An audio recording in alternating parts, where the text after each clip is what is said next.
Terms ఇస్తే వాటి మధ్యలో రిలేషన్షిప్స్ ఎలా ఉంటుంది, ఆ రిలేషన్షిప్స్ని ఎలా ఫైండ్ అవుట్ చేయాలి అనేది నేను ముందే మీకు ఇస్తున్నాను. అంటే ఇవి ఏంటి అంటే ప్రీవియస్ ఇయర్ క్వశ్చన్ పేపర్స్ నుంచి కామన్గా అడిగే రిలేషన్షిప్స్ని నేను మీకు ఎక్స్ట్రాక్ట్ చేసి అది వరకు ఈరోజు నేను చెప్తున్నాను. Alright, let's start with study and topic relationship. So study and topic relationship ఏమొస్తుంది? Alright, the first one, let's start with certain examples. Study and topic relationship మీరు చూసినట్లయితే first thing, let's say botany. So me subjects నుంచి చూద్దాం. It's like study and topic relationship. Study and topic relationship. వీటిలో కామన్గా అడిగే questions కొన్ని importance మీకు చెప్తాను. So what is botany? So botany అంటే ఏంటి? So botany is nothing but the study of plants. Remember, botany is nothing but the study of plants. So ఈ botany, plants అని చెప్పి మీరు ఈ రెండు కీవర్డ్స్ చూసినట్లయితే ఈ సి అండ్ డి ఏదన్నా ఉన్నాయి ఇక్కడ, ఈ సి అండ్ డి అనేది మీకు అనవసరం.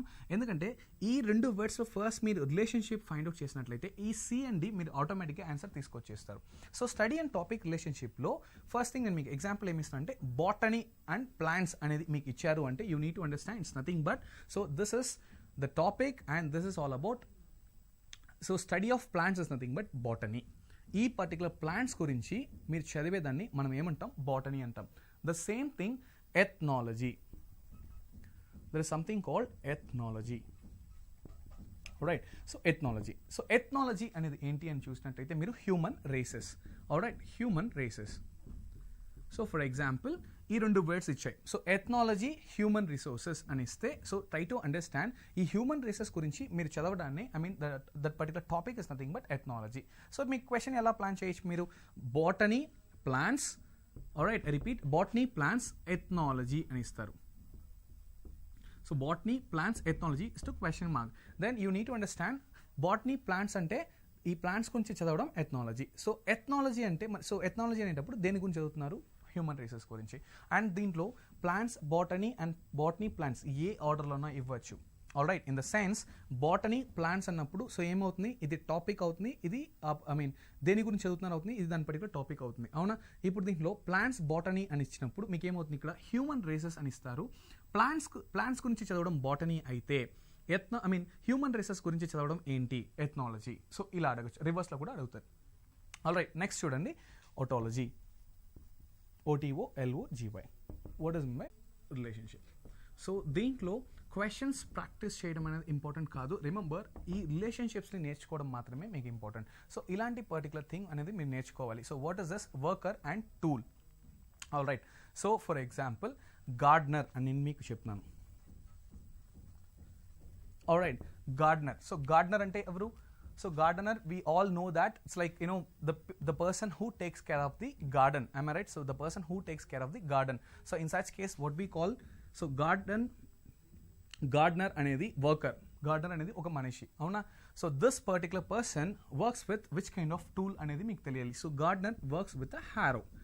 హ్యారో అనేది మీరు చూసినట్లయితే సో ఇట్స్ లైక్ యూనో ఒక స్పైక్స్ ఉన్న ఒక మెషిన్ లా ఉంటుంది. మొత్తం యూనో ఆ సర్ఫేస్ మొత్తం క్లీన్ చేయడానికి, నీట్ చేయడానికి, ఓకే, ఒక గార్డెనింగ్ చేయడానికి యూజ్ చేసే ఒక టూల్ అది. Alright, it has some spikes kind of మీకు ఇలా ఉంటుంది. ట్రాక్టర్స్ వెనుక మీరు చూస్తారు దున్నడానికి అని చెప్పి అంటాం.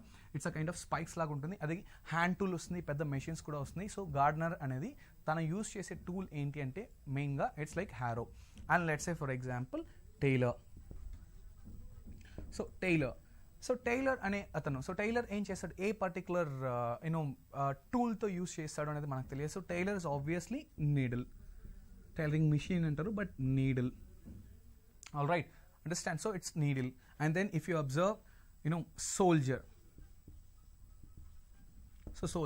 సో ఒకసారి మీరు చూసినట్లయితే సోల్జర్ అనే అతను దేంట్లో మీరు ఐ మీన్ ఏం యూజ్ చేస్తాడు? టూల్ ఏంటి? సో సోల్జర్ అనే అతను వర్కర్ అయినప్పుడు సో టూల్ ఏమవుతుంది అనేది మీరు చెక్ చేయాలి. సో టూల్ ఏమవుతుంది ఇక్కడ? ఆబ్వియస్లీ అంటే సోల్జర్ అనే అతను టూల్ ఏంటి ఇక్కడ? గన్ అని మీరు గుర్తుపెట్టుకున్నా ఓకే. లేదు అంటే ఫర్ ఎగ్జాంపుల్ వెపన్ అని నోట్ చేసుకున్నా మీకు ఓకే. రిమెంబర్, గన్ అని మీరు నోట్ చేసుకున్నా ఓకే, లేదంటే వెపన్ అని మీరు నోట్ చేసుకున్నా okay. So no need to worry about. Alright, next మీరు చూసినట్లయితే tool, next thing, and then tailor, needle, gardener, and it's like a harrow, and then soldier, gun, doctor. Let's say for example doctor. So doctor అనే అతను ఒక person అయితే, I mean ఒక worker అయితే, తన tool use చేసే tool ఏముంటుంది? It is stethoscope.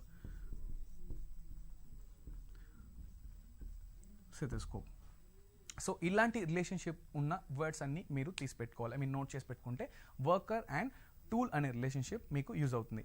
Next మీరు చూసినట్లంటే worker and product relationship. Worker and product అంటే ఫర్ ఎగ్జాంపుల్ ఒక పర్సన్ వర్క్ చేసిన తర్వాత దాని యొక్క అవుట్పుట్ ఎలా కనెక్ట్ చేయాల్సి ఉంటుంది. Okay, so worker and product relationship. Worker and product relationship, వీటి మీద కూడా క్వశ్చన్స్ రావడానికి ఛాన్స్ ఉంటుంది. Worker and product relationship. Worker and product relationship for example, so worker and product అంటే let's say I will start with poet. Okay, poet. So poet కవి, అవునా? So poet యొక్క product ఏముంటుంది? It is poem. పోయట్ యొక్క product ఏముంటుంది? So తన యొక్క product, తను వర్క్ చేసిన తర్వాత వచ్చే అవుట్పుట్ ఏ ప్రోడక్ట్ అంటే ఇట్స్ పోయమ్. నా if you start with hunter అని తీసుకుందాం. హంటర్ వేటగాడు. సో వేటగాడు యొక్క product, final product. So hunter he usually hunts obviously. So హంటర్కి ఏది కనెక్ట్ అవుతుంది? ప్రోడక్ట్ ఏంటి అని చెప్తే హంటర్ అనేవాడు ఫుడ్ కాదు. So there is a lots of difference between food and then prey. Okay, hunter is connected to prey. Okay, hunter food, I mean hunter అనేది ఫుడ్కి కనెక్ట్ చేయాలా, ప్రేకి కనెక్ట్ చేయాలంటే ప్రేకి మాత్రమే కనెక్ట్ చేయాలి. Food is completely different. Food అనేది మనం ఏమని చెప్తామంటే it's like which is ready to eat, అవునా? సో హంటర్ వేటగాడు అనేది ఆ పర్టికులర్ ఏదో ఒక వేటాడి ఒక పర్టికులర్ ఒక జంతువుని చంపి తీసుకొచ్చేది ఏమవుతుందంటే ఫుడ్ అవ్వదు, అది ప్రే మాత్రమే అవుతుంది. ఓకే, ఆ ప్రే అనేదాన్ని కుక్ చేస్తే మాత్రమే అది ఫుడ్ రూపంలో కన్వర్ట్ అవుతుంది. So in such case hunter అనేది ప్రేకి కనెక్ట్ అవుతుంది. Alright, next one let's say tailor. So ఇందులో ఇందాక మనం చూసినట్లయితే వర్కర్ అండ్ టూల్ రిలేషన్షిప్లో టైలర్ చూసాం. దీంట్లో చూడండి వర్కర్ అండ్ ప్రోడక్ట్లో చూసాం. టైలర్ యొక్క అవుట్పుట్ ఏముంటుంది? క్లోత్స్. టైలర్ యొక్క అవుట్పుట్ మీరు చూసినట్లయితే it is clothes. All right, next farmer. It's a kind of ఇట్లా వెళ్తూనే ఉంటుంది వర్డ్స్ చూసినట్లయితే. సో ఇవన్నీ మీరు నోట్ చేసుకోవాల్సి ఉంటుంది, I mean just general knowledge. So చాలా బుక్స్ చదవండి అండ్ దెన్ అనాలజీకి సెపరేట్ బుక్స్ ఉన్నాయి. ఆల్రైట్, ఈ ప్రాక్టీస్ కంటే ఫస్ట్ ఈ రిలేషన్షిప్ ఉన్న వర్డ్స్ అనేది ఎక్కువ మీరు నేర్చుకోవాలి. సో వర్కర్ అండ్ ప్రోడక్ట్ పైన ఏమేమి ఉంటాయి అనేది మీరు ఒకసారి చెక్ చేసుకోవాల్సి ఉంటుంది. ఆల్రైట్, నా let's say animal and younger once అనేవి రిలేషన్షిప్ మీద ఎలా ఉంటాయి అనేది చూద్దాం. Animal and younger once. So animal and younger once. So ఇవన్నీ మీరు స్కూల్ డేస్లో చదివిన ఒక topics. Animal and younger once అంటే యానిమల్స్ అడల్ట్ ఏజ్లో వాటికి ఒక నేమ్స్. రిమెంబర్, యానిమల్స్ అడల్ట్ ఏజ్లో వాళ్ళకి ఒక నేమ్స్ అండ్ అది యంగ్ అంటే చిన్నప్పుడు ఉన్నప్పుడు వాళ్ళకి కొన్ని నేమ్స్ ఉంటాయి. చాలా యానిమల్స్కి ఉంటుంది. ఆల్రైట్, ఫర్ ఎగ్జాంపుల్ హ్యూమన్ బీయింగ్సే మీరు తీసుకోండి. ఆల్రైట్, హ్యూమన్ బీయింగ్స్కి ఏజ్ తగ్గట్టు మనం దాన్ని నేమ్ మార్చుకుంటూ వెళ్తాం. ఫర్ ఎగ్జాంపుల్ ఇన్ఫాంట్ అంటాం. Infant is nothing but infants like 3 years below కిడ్స్ని, చాలా చిన్న ఏజ్లో 0 to 3 years అనేది ఇన్ఫాంట్స్ అంటాం. అండ్ దెన్ ఒక సర్టన్ ఏజ్ వరకు till 16 we call them as child, and after that after 16 years 16 to 25 adult, 16 25 or 30 adult అని చెప్పి ఇలా I mean boy. For example చిన్న పిల్లాడు అయితే బాయ్ అండ్ చిన్న అమ్మాయి అయితే will calls a girl. And then for example after some time men, women, ఇలా మల్టిపుల్ థింగ్స్ ఉంటుంది. సో ఇప్పుడు యానిమల్స్కి ఎలా ఉంటుంది అనేది మనం చెక్ చేసుకోవాలి. సో యానిమల్స్ చూసినట్లయితే let's start with spider. So ఈ వర్డ్స్ అన్ని మీకు కొత్తగా ఉండొచ్చు. Alright, but I request you people to learn all this animals thing. So spider. So spider అంటే it's adult is called a spider, అంటే బాగా grown up one is called a spider. So what is adult is called as a spider. దాని యొక్క చిన్నతనంలో దాన్ని ఏమని చెప్పి పిలుస్తారు? It is so simple, spiderling. So it is spiderling. The same thing, let's start with pig. So pig యొక్క young స్టేజ్లో దాన్ని ఏమని పిలుస్తారు? దానికి ఒక నేమ్ ఉంది which we to call it as piglet. Alright, నా let's go with cow. Cow is calf. Cow is calf. And see, we still have some, I mean, ఈ calf అనేటప్పుడు చాలా స్టూడెంట్స్ కన్ఫ్యూజ్ అయ్యేది ఏంటి అంటే, సో ఈ pronunciation, ఈ particular ప్రొనౌన్సియేషన్కి confuse అవుతారు. ఇది కాఫ్ అండ్ COUGH, దీన్ని కాఫ్ అని పిలుస్తాం. Please try to understand. Cough is whenever you say calf, it is CALF, is calf. అంటే కవ్కి మాత్రమే కాదు, చాలా అనిమల్స్కి కూడా కాఫ్ అనేది వాటి యంగర్ వన్స్ మనం పిలుస్తాం. Then COUGH, it's not calf, it is cuff. Alright, the syrup what we drink when we get the cough is nothing but cough syrup, it's not cough syrup. So same thing here, if మీరు cough అంటే CALF అనేది వస్తుంది అంటే cough. Okay, and cough కాదు, it's completely different. Cough is CALF, cough means COUGH. So here it is cough. Alright, next మనం చూసినట్లయితే let's say let's start with tiger.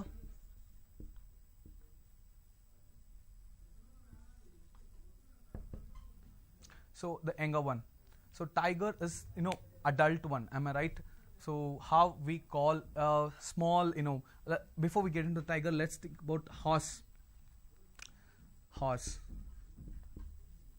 So horse అనేది చాలా ఇంపార్టెంట్. ఇది ఫ్రీక్వెంట్ గా ఆస్క్ క్వశ్చన్స్ లో ఉంటుంది. So horse is nothing but pony. Horse is nothing but pony. All right. So horse అనేది ఒక అడల్ట్, ఒక adult fully grown up one ని మనం we call it as horse. But small younger చిన్న horses మీరు చూసినట్లయితే it is actually pony. And then now tiger. So tiger యొక్క younger ones మీరు చూసినట్లయితే it is tiger is the grown up one and cub is the smaller one. Alright, tiger is the younger one and cub is the smaller one. So you need to understand the relationship between these words and also animal and younger ones in practice cheyandi. And then we need to understand male and female. So male and female we know it for male and female human beings ki maatrame manam cheptamu. No animals ki kuda male and female. So most probably ivanni exams or repeated questions me chusinattayite male and female. Alright, male and female relationship. Male and female. So male and female relationship. So male and female రిలేషన్షిప్లో మీరు చూసినట్లయితే frequently ఎలాంటి questions అడుగుతూ ఎలాంటి వాటి మీద ఉంటుందంటే for example let's start with tiger. So tiger మనం ఇంతకు చూసాం కదా. సో టైగర్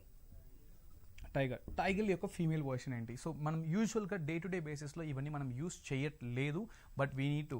సో కామన్గా మేల్ అయినా ఫీమేల్ అయినా we call them by the same name tiger, but we have a separate name for thus which is nothing but tigress.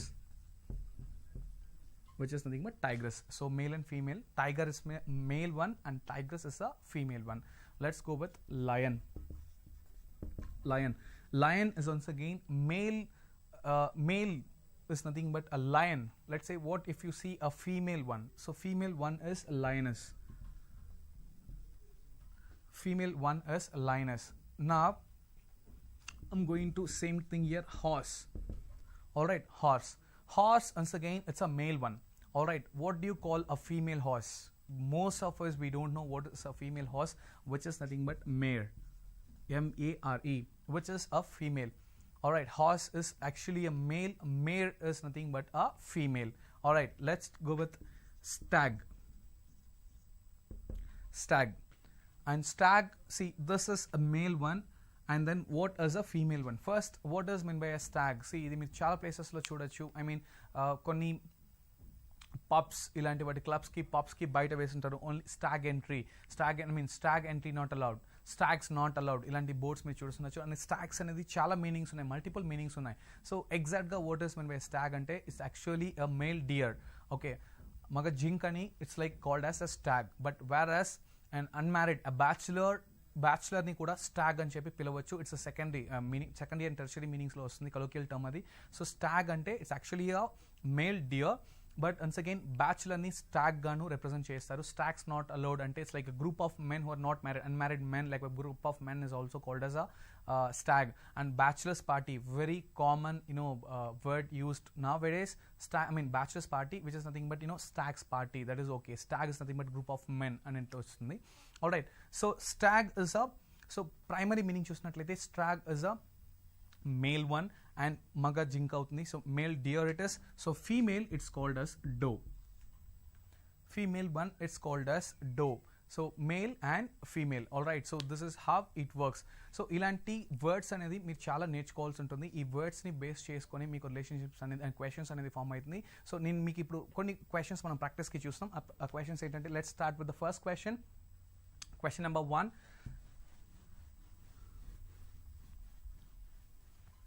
question number 1, let's start with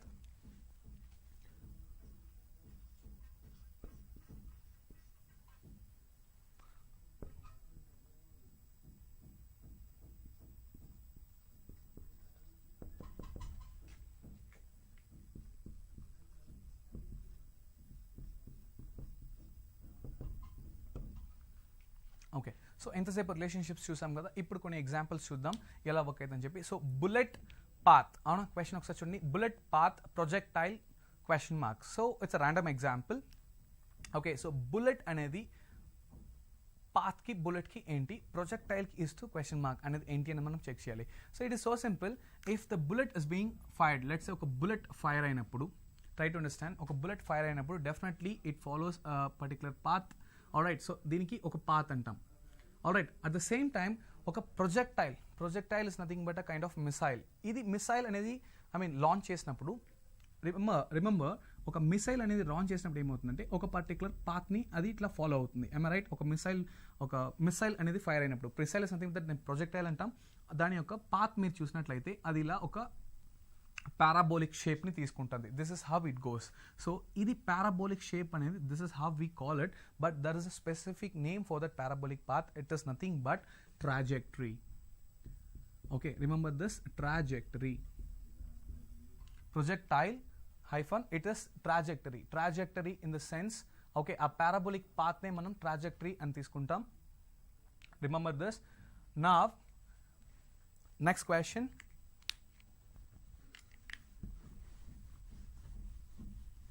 So next question, let's see another example. Ingoti chustam. So ignore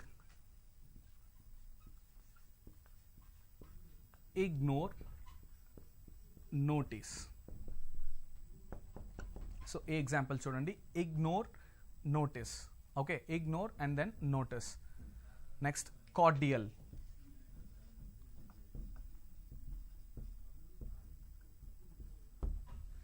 So ignore notice, cordial, question mark. What's going to be the answer? So first thing, let's understand what is the difference between ignore and notice. All right, what is the relationship between ignore and notice? It is so simple. Ignore ante enti, pattichukokunda povodam. Notice ante dani pattinchukodam, telusukodam. Am I right? So this is nothing but antonym. Antonym ante it's an opposite. Am I right? So ignore యొక్క opposite ఏంటంటే notice. So cordial. So కార్డియల్కి ఇక్కడ ఏంటి, same thing, antonym apply చేయాలి, అంటే opposite అనేది మీరు check చేయాల్సుకోవాల్సి ఉంది. So first thing, whenever you see the questions, ఆ రిలేషన్షిప్ని మనం చూసినట్లయితే మనం ఎగ్జాక్ట్గా ఏది అని చెప్పి ఫైండ్ అవుట్ చేయొచ్చు. సో ఇగ్నోర్, నోటిస్, కార్డియల్ అంటే ఏంటి? సో ఫస్ట్ థింగ్, ఇది మీకు సాల్వ్ చేయాలి అంటే కార్డియల్ అంటే ఏంటి అనేది మీకు తెలియాలి. కార్డియల్ అంటే సో సింపుల్, మీరు వెడ్డింగ్ ఇన్విటేషన్స్లో మీరు చూడొచ్చు, request we cordially invite you, in the sense like humbly. All right, so మనం రిక్వెస్ట్ చేసి పిలిచేటప్పుడు we use certain words called cordially. మీరు ఏ వెడ్డింగ్ ఇన్విటేషన్స్ చూసినా వీ కార్డియలీ ఇన్వైట్ యూ అనే వర్డ్ ఉంటుంది. సో దానికి ఆపోజిట్ ఏంటి? All right, cordially antonym means it's opposite. So ignore opposite notice. So కార్డియల్కి ఆపోజిట్ ఏంటి? It is nothing but hostile. Hostile అంటే మీకు తెలుసు, యూజువల్గా వైల్ హంబుల్ అనేది దానికి ఆపోజిట్ ఏంటంటే హాస్టైల్, అంటే టార్చర్ పెట్టి మిమ్మల్ని సరిగ్గా ట్రీట్ చేయకపోవడాన్ని హాస్టైల్ అంటారు. Let's see the next question. If you see the next question, it's all about, best, worst. Best, worst, sink, question mark. Best, worst, sink, question mark. So best, worst, sink, question mark. It is so simple. Once again, it is easy. See here, best worst ఏంటి? Once again antonym కింద వస్తుంది. So best worst అనేది మీరు చూసినట్లయితే ఇవి రెండు opposites, అవునా? Best worst దీని రిలేషన్షిప్ ఏముంది? ఆపోజిట్. సో సింక్ అంటే మునిగిపోవడం, దీనికి ఆపోజిట్ ఏమవుతుంది? It is going to be float. Then next మీరు చూడండి, solicit.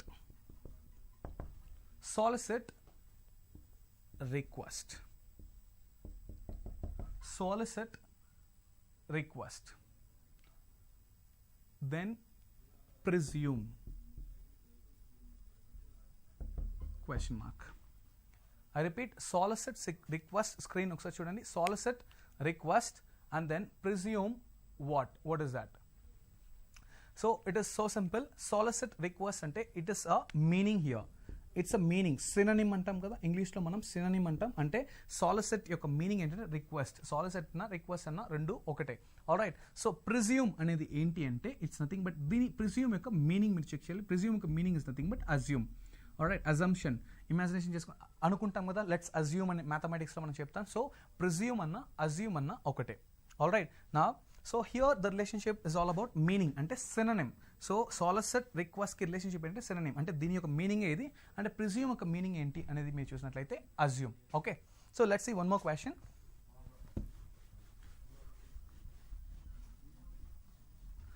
So let's see one more question. ఇప్పుడు మీరు చూసినట్లయితే see line, square, line, square, arc, question mark, line, square, arc, question mark. So for this type of questions I'm going to give you options, which is ring, please make a note, which is ring, and second one is sphere, and third one is circle, and fourth one is, I mean the D is ball. I repeat the question, just have a look at it. Line, colon, square, I mean proportion, arc, question mark. Am I right? So what are the options here? Ring, sphere, circle, and then what is that? Ball. Okay. Now what is this? How we are going to solve this particular question? Now ఒకసారి మీ screen ని చూసినట్టయితే see line square అనేది ఏంటి అని మీరు చూడండి. Line square అంటే it is so simple. Line square అంటే లైన్ ని బేస్ చేసుకొని స్క్వేర్ అనేది ఫామ్ అవుతుంది. అంటే స్క్వేర్ లో ఏముంటుంది మీరు చూసినట్లయితే it's composed of 4 lines. Am I right? So let's say if this is square, this is one line, and this is two line, second line, this is the third line, and this is the fourth line. So line is nothing but, square has 4 straight lines. 4 straight lines forms a square. Now form a square. Now arc forms what? Ring or sphere or circle or ball. It is so simple. We know that arc forms a circle. For example, semicircle lo idi enti, it's an arc అని చెప్పి అంటాం కదా. So multiple arcs, multiple semicircles forms a complete circle. So it is so simple, it is a circle. Now let's see the last question. Calendar. Alright, so we have discussed the calendars topic as well last day. So let's talk about calendars. Okay, so let's see another example. Calendar. Calendar, dates, proportion. Calendar, dates, proportion, dictionary, question mark. Calendar, calendar colon dates proportion dictionary question mark. So calendar dates అంటే ఏంటంటే see calendars లో మీకు ఏముంటుంది, calendars లో dates ఉంటుంది. Am I right? Now dictionary లో ఏముంటుంది? I'm going to give you the options: words, vocabulary, words, vocabulary, language, and D it is going to be book. Alright, so simple. Calendar, dates అయితే dictionary ఏమవుతుంది. So it is so simple. So calendar లో ఏముంటుంది, dates ఉంటుంది. So dictionary లో ఏముంటుంది, obviously words ఉంటుంది. Alright, it's not vocabulary, it's all about the words and its meanings ఉంటుంది. Alright, so this is how it works. So మీరు ఇలాంటి questions ని solve చేయాలి, analogy questions solve చేసుకోవాలంటే you need to understand the relationship. So ఇక్కడ ఏంటంటే presence, calendar is composed of what? Calendar is composed of dates. మొత్తం dates ని compose చేసే calendar ఉంటుంది, words ని కంపోజ్ చేసే dictionary ఉంటుంది. So it's all about the understanding the relationship between A and B. So నేను మీకు ఏం చెప్పాను, దీని A, ఇది B అండ్ ఇది C గా మీరు కన్సిడర్ చేసుకోవాలి. So A, B relationship find out చేసి ఇదే రిలేషన్షిప్ ని C కి అప్లై చేస్తే you'll get the answer D out of this 4 options. Alright, so I hope you understand, but it needs a lots of practice. It's like you cannot learn within a day. It's all about your practice. Try to practice as much as you can and try to learn the new words. Start reading the dictionary, start reading the newspapers. You'll get to know lots of new words, vocabulary. Try to understand the meaning, pronunciation, everything. It will definitely help you to solve the questions. If you have any doubts or questions in this particular topic, just please post in the comment section so that I'll help you out which are the books, which are the websites you need to follow to understand this. Thank you so much.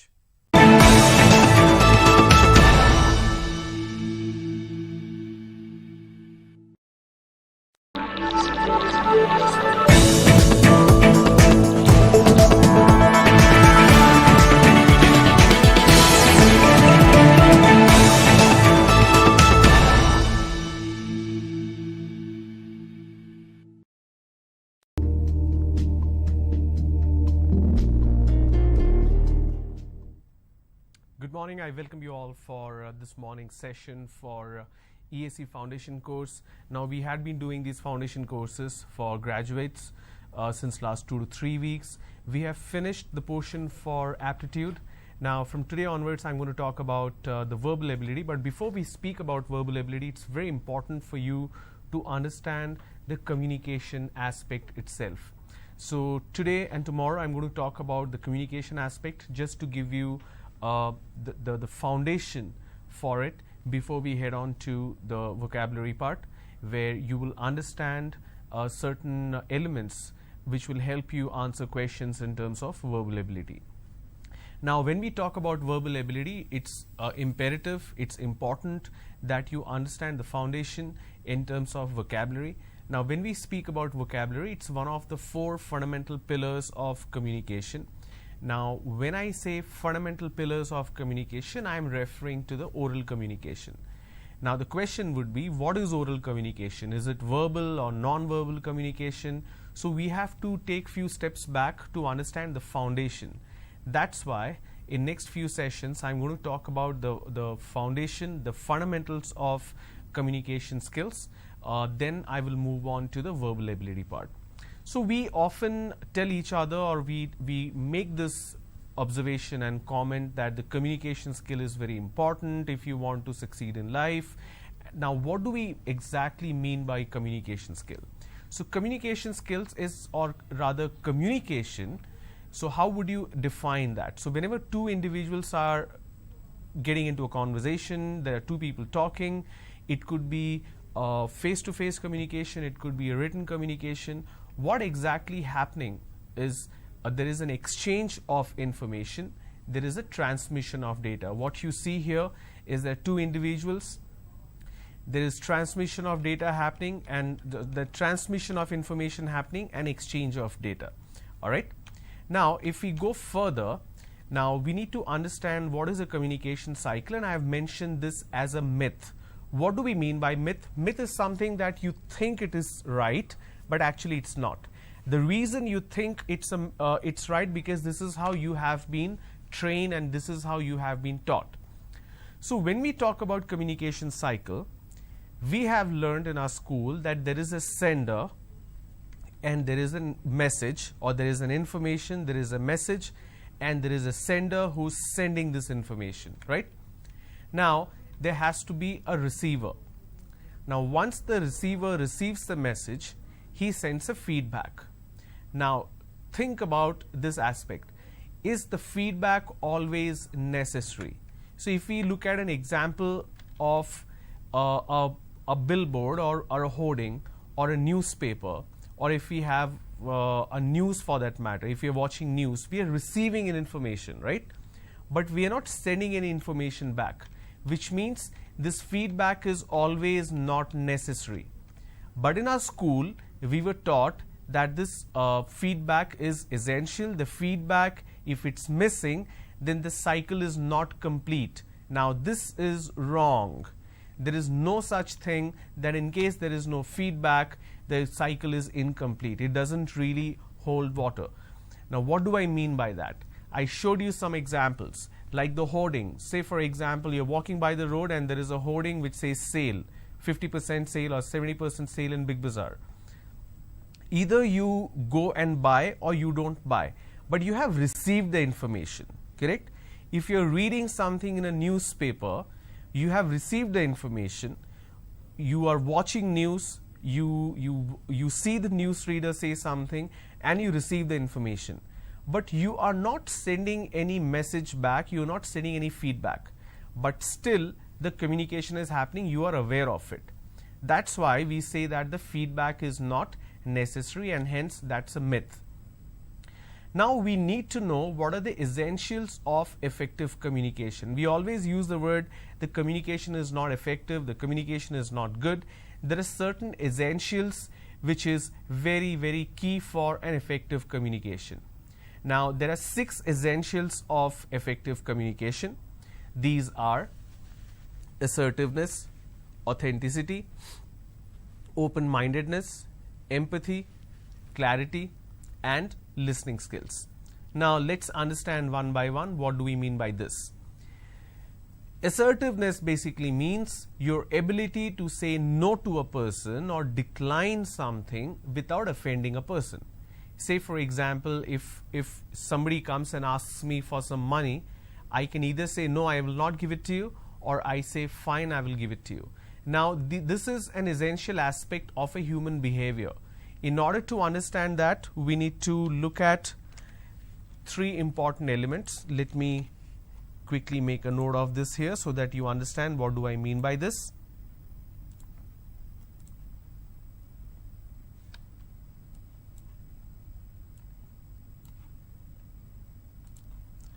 So three important elements. I'll first type it, then I will zoom it so that you can see it clearly.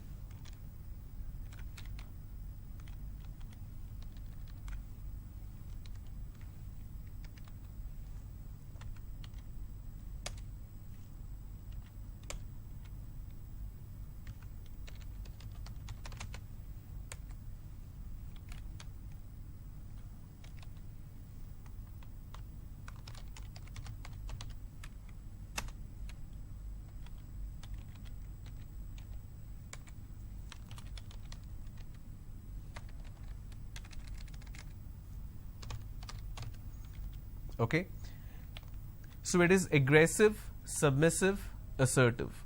Now what do I mean by aggressive? Aggressive basically means where you are showing force, you are showing aggression, you are being harsh, or that is basically called aggressive. For example, if somebody is asking for 100 rupees and I say sorry, I'm not going to give it to you, I'm not using the word sorry and I'm being very violent in terms of my body language, or it could be in terms of the words that I'm using.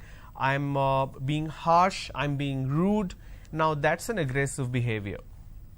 Submissive means the moment the person is asking, I'm taking money out and giving to that person. I'm not even contesting, I'm not even protesting, which means whatever the other person asks, I submit myself to that person. I don't exercise any kind of restraint. Assertive basically means your ability to say no to a person without harming that person, without making that person feel bad. Okay. Now, when we talk about effective communication, it's very important that our communication is assertive in the sense we use words, we use a language, we use vocabulary that is considered more polite. At the same time, you stand your ground. You don't really submit yourself, and you still stand your ground. Say for example, when the moment the person is asking for money and I say that, I'm sorry, I just have 100 rupees and I have saved this money for my lunch. If I give it to you, I will have to go hungry. So that's why I request you not to ask for money. Now I'm explaining the situation and then I'm saying no to that person. When we talk about aggressive behavior, I don't give any explanation whatsoever. I simply say no. When I say submissive behavior, I don't look into what my issues are or my limitations or problems are. I immediately accept what the other person is saying. So that's a submissive behavior. Now, essentials of effective communication, like I said, is assertiveness, because it allows you to make your point without hurting the other person's feelings. That's why it's an essential. The second point is authenticity. Authenticity basically means whatever you say, you build an element of trust, the other person believes in you. Now, when we talk about authenticity, we basically mean when you are speaking to a person, whatever the person says, you end up finding a lot of truth in it, you believe in it, and it helps you build trust. You must have come across a lot of people that you cannot trust because whatever they say is actually not true. What happens in a situation like that is the element of trust recedes, it falls. Now that I'm saying that it's an essential of effective communication, whatever you are saying has to hold water, has to mean the truth. Otherwise, you will lose the trust from the other person, and hence that's an essential aspect of effective communication. The third point is open-mindedness. Now, what do we mean by open-mindedness? Let me show you an example. Okay. All right. Now, let me type in something here. child labor. Okay. Now, if you go for an interview and the interviewer asks you a question that do you support child labor? Now, 99% of the answers would be no, I do not support child labor. But what if the other person, the interviewer, says that I'm sorry, you don't support child labor, but I do support child labor, because the fundamental definition of child labor in India is incorrect. That needs to be amended, that needs to be changed. Now, are you allowing that other person to express a difference of opinion? That is what open-mindedness is. Open-mindedness is opposite of closed-mindedness, where you build certain assumptions, where you build certain perceptions, and you don't allow anybody to tamper with it, you don't allow anybody to change that. When we speak about effective communication, it's imperative that you allow the other person to express their opinion with an open mind. It's always welcome to allow somebody else to speak about what's in their mind without harming that person or without disagreeing with that person in the very beginning. Two different individuals will definitely have two different opinions, but you should always allow the opinion to be expressed. Look at it from the other way around, or from the other side. If there's a group of people who are talking to you and they have a certain way of looking at something and you have a different opinion, you definitely want your opinion to be heard. It may not be accepted, but you definitely want that opinion to be given some consideration, that why are you making such an opinion. That's why it's important that we understand that open-mindedness is an important element of essentials of communication. The fourth point is empathy. Now, there is another word which is called sympathy, but I am not talking about sympathy here, I am talking about empathy. In order to understand what is empathy, I need to show you an example to demonstrate what do I mean by this. Okay. So, I am going to write a sentence here.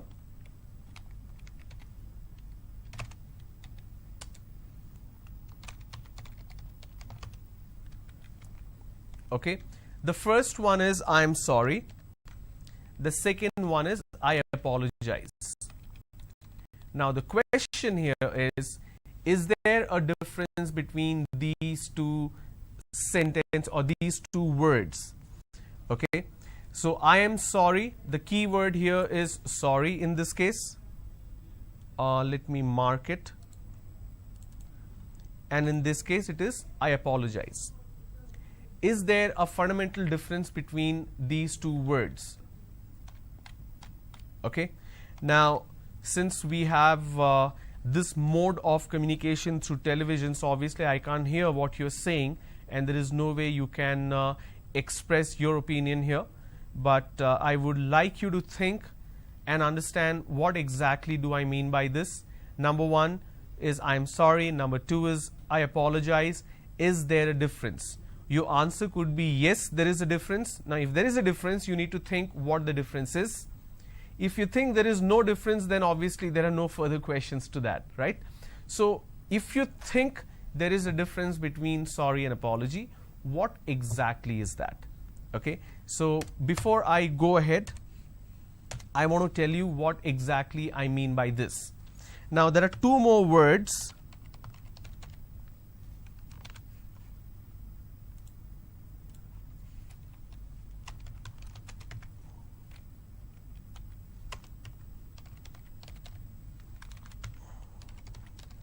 Sympathy versus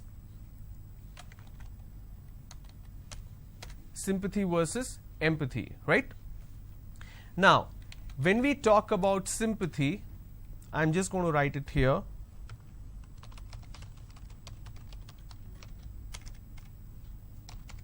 Sympathy is only an expression, and when we talk about empathy, it's an action. Okay. So, I can write expression here to make it easy for you. All right. So, sympathy is just an expression Empathy is an action. What do I mean by this? To display or to explain that, I need to give you a couple of more examples.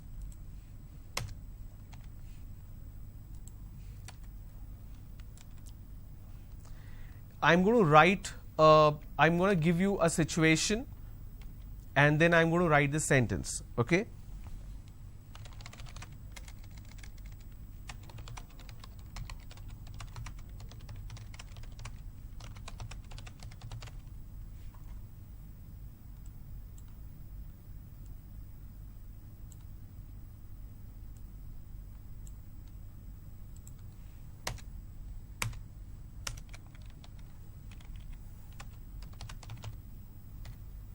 The first one is you're talking to a person who says he lost his car. The second one is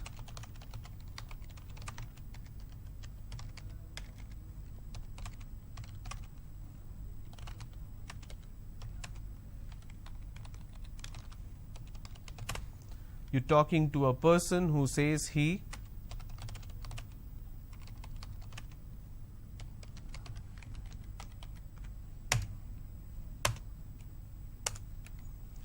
who lost his mobile phone. Okay. Now, in a situation like this, just pay attention what I'm trying to say. In a situation like this, now the first one is a stranger, the second one is a friend. You know the second person, but you essentially don't know the first person, right? If your statement is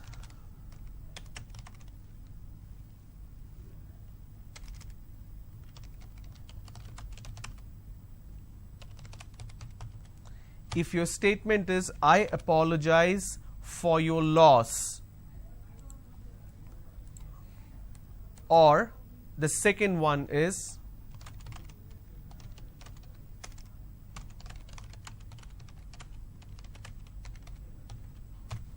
I'm sorry to hear about your loss. Okay? Now, the point to be noted is the moment you say I apologize for your loss, that means you are responsible for it. So let me change the color.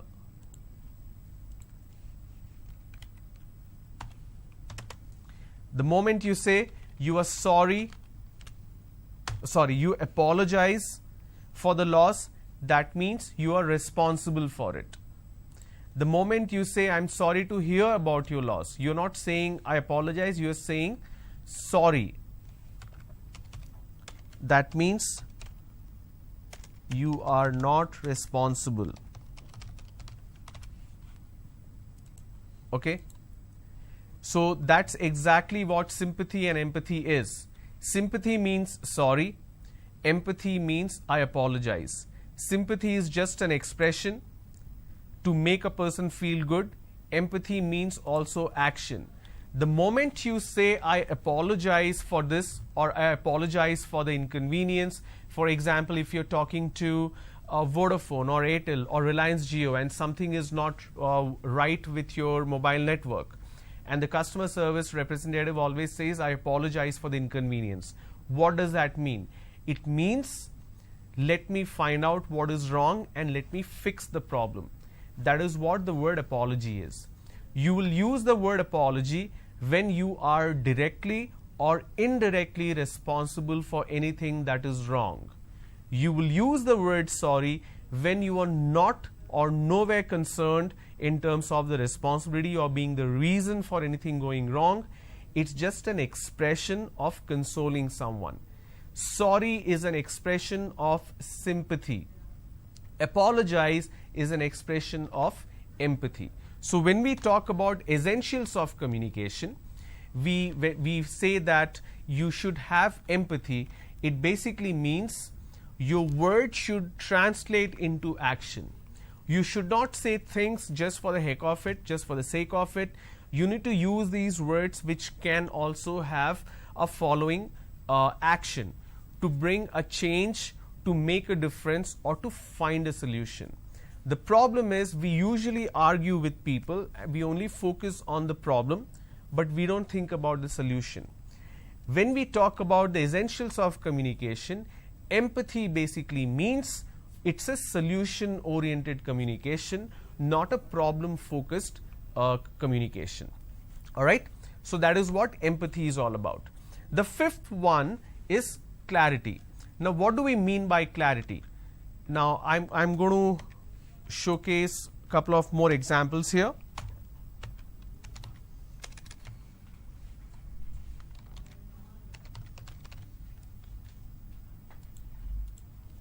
Now clarity, it can be denoted in two ways, in terms of speech or in terms of thought.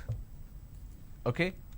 Now when I say in terms of speech, it means the way we speak. Okay.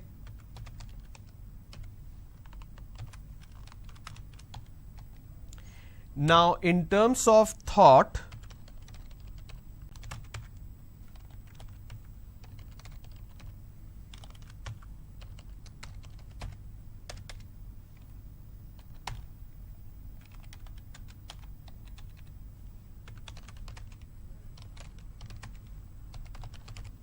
the way we listen.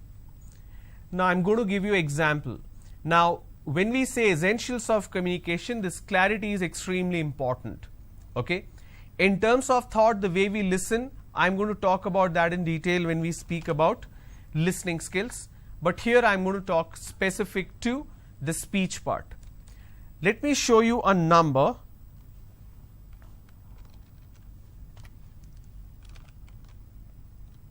Okay. Now this is 5. How do I pronounce this? Or how do I write it? I just say F-I-V-E, 5, right? The second one is this, and the third one is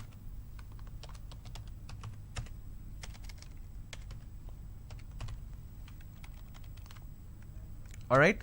Now pay attention here. The first word what you saw a while ago is 5. All right. Now the pronunciation is 5, F-I-V-E, 5. So I need to bite my lower lip to end the word. It's 5. The second one is 11. So it starts with A-le-ven, 11. And the third one is 12. Like how I ended the number 5 in terms of pronunciation, I do the same with 12 as well. Now problem that happens among people, I will explain where the issue is. Okay. The pronunciation here, I hope this is visible to all of you. Yes. The pronunciation here, if I may put it in terms of phonetics or easily understandable, it's 5. Correct? 5. But lot of us pronounce that as 5. Instead of saying 5, lot of us mispronounce this as 5. This mispronunciation can lead to misunderstanding, especially when you're speaking to someone on a phone. Now imagine you're speaking to someone on an international call, if you're working in an organization, and usually the connections are sometimes not so good. So when you're making these pronunciations, when you're saying these words, it can lead to misunderstanding. The second one here is 11. So I can pronounce this as A-le-ven, but lot of people pronounce this as 11. Right? Now that's a mispronunciation.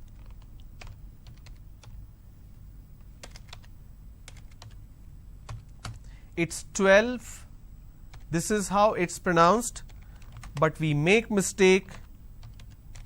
We just say 12. Okay. Now this is exactly what clarity is all about in terms of speech. Now the way we learnt pronunciation in our school itself is wrong. Say for example, this particular letter. Now this is a letter in English alphabet system. How do we pronounce this? It's pronounced as H. Okay? But in southern part of India, everybody pronounces this letter as H. It's not H, or let me make it this way. They say H. It's not H, it's H. Alright? Say for example, the letter M. It's pronounced as M. But in southern India, everybody pronounces that as Yam. For example, N.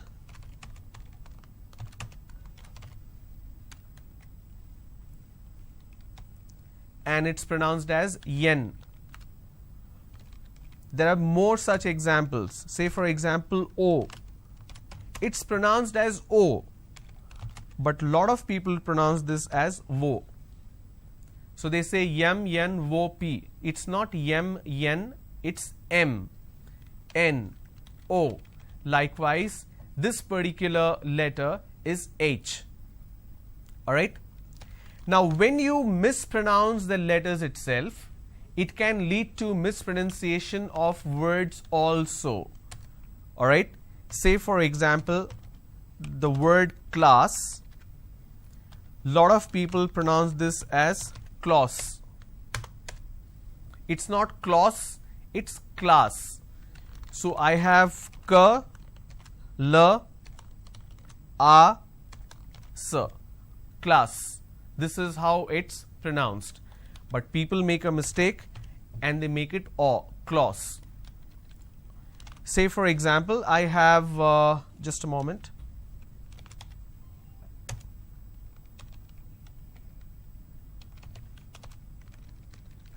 I have the word which is page. Okay. Now the pronunciation is P, A, J, page. Correct? But lot of people replace the J with a Z. Page. They say page number. What is the page number? It's not page, it is page. Alright? They sometimes interchange as well. For example, it's zone. Instead of saying zone, they pronounce this as zone. These are the mispronunciation that you end up carrying because this is how you learnt in the school, right? So I cannot blame the students who are mispronouncing words. Even I was taught like that in school. Even I studied in government school, non-English medium school. But later I had to learn it for my job. So when you do not understand how a word is pronounced, the best way is to refer to the dictionary. Now that you have online dictionary available, you can just enter a word in Google, put on a headphone or switch on the speaker in your system, and you can hear the pronunciation. So this pronunciation aspect is very important when we speak about clarity. In case if you make mistakes in terms of pronunciation, it can lead to a very different meaning. Sometimes these words have different pronunciation and it leads to a different meaning altogether. For example, content and content. These are two different words, but we interchange. Lot of times, lot of people use the word content. Please give me the training content. It's not training content, it's training content. So these are the areas where you make pronunciation mistakes in terms of certain sounds, and that can lead to a completely different meaning. Okay? So the more you understand, the more you will discover where exactly you are going wrong. And my job or this training is to help you understand how to correct these mistakes. And that's why the importance of this communication skill is really, really high, because so that you can understand that what you have learned in the past is actually not correct, and this is the right way of speaking and writing. All right. And the last element of essentials of communication is listening skills. Listening skills is nothing but a step further of hearing. What we are hearing is just the sound because we have the ear, but listening is something more psychological. Listening is the next step of hearing. Hearing is just receiving the sound. Listening is receiving the sound, translating that into something which you can understand, and you respond to it. For example, if the phone is ringing, if my phone is beeping, if it's ringing, I'm hearing it. But when I'm answering, that means I'm listening to it and I'm responding to it. And there are different types of listening, there are different stages of listening. All these elements you will get to know in the next session, whenever we have that scheduled, probably tomorrow. But please do a recap, rewind the YouTube session. Whatever questions you have and whatever you want to learn in terms of effective communication, feel free to post your question in the YouTube comment section. I'll take a look. I will announce the name of the person who's posing these questions and I will provide you with the answer. All right. Thank you so much for tuning in this morning. I'll see you soon. Bye-bye.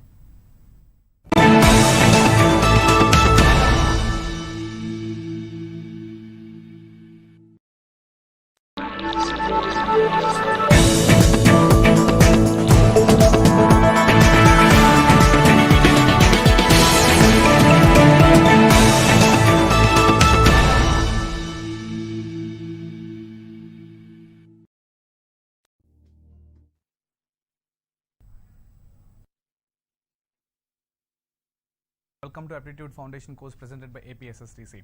So today we are going to discuss permutations and combinations.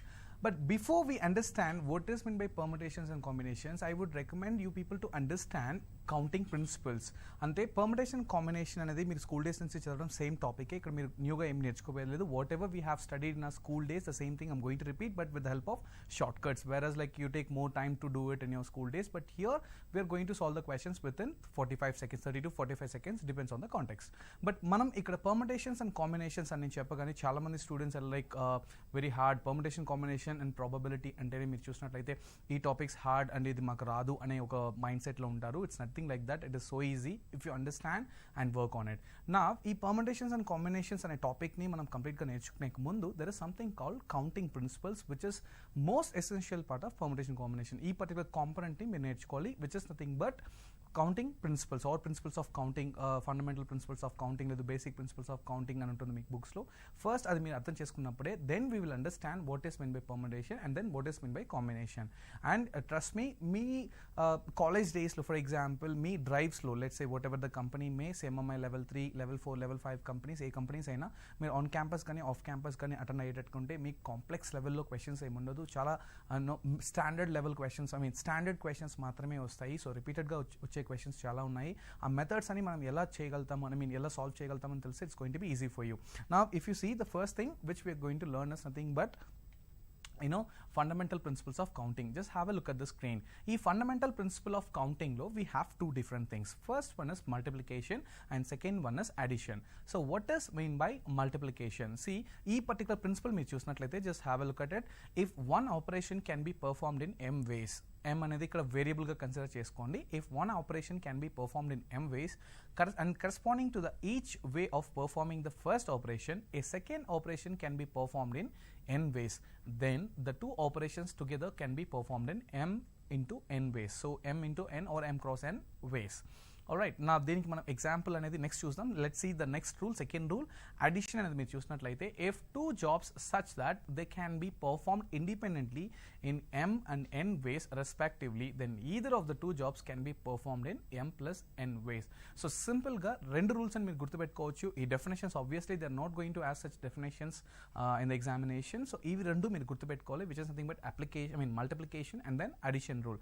So మల్టిప్లికేషన్లో let's say m వేస్లో ఒక టాస్క్ని perform చేస్తే, I mean ఒక operation perform చేసినప్పుడు దాన్ని base చేసుకొని n వేస్లో ఇంకొక టాస్క్ని పర్ఫార్మ్ చేసినప్పుడు so the final answer is going to be m into n ways.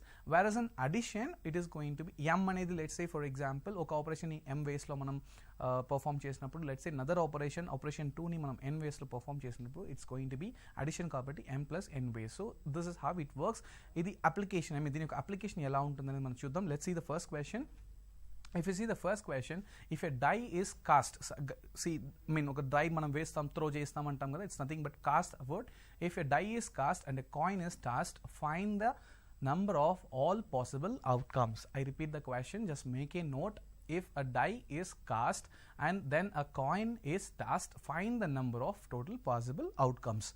Okay, now let's say we have a die and a coin. We have a die and a coin.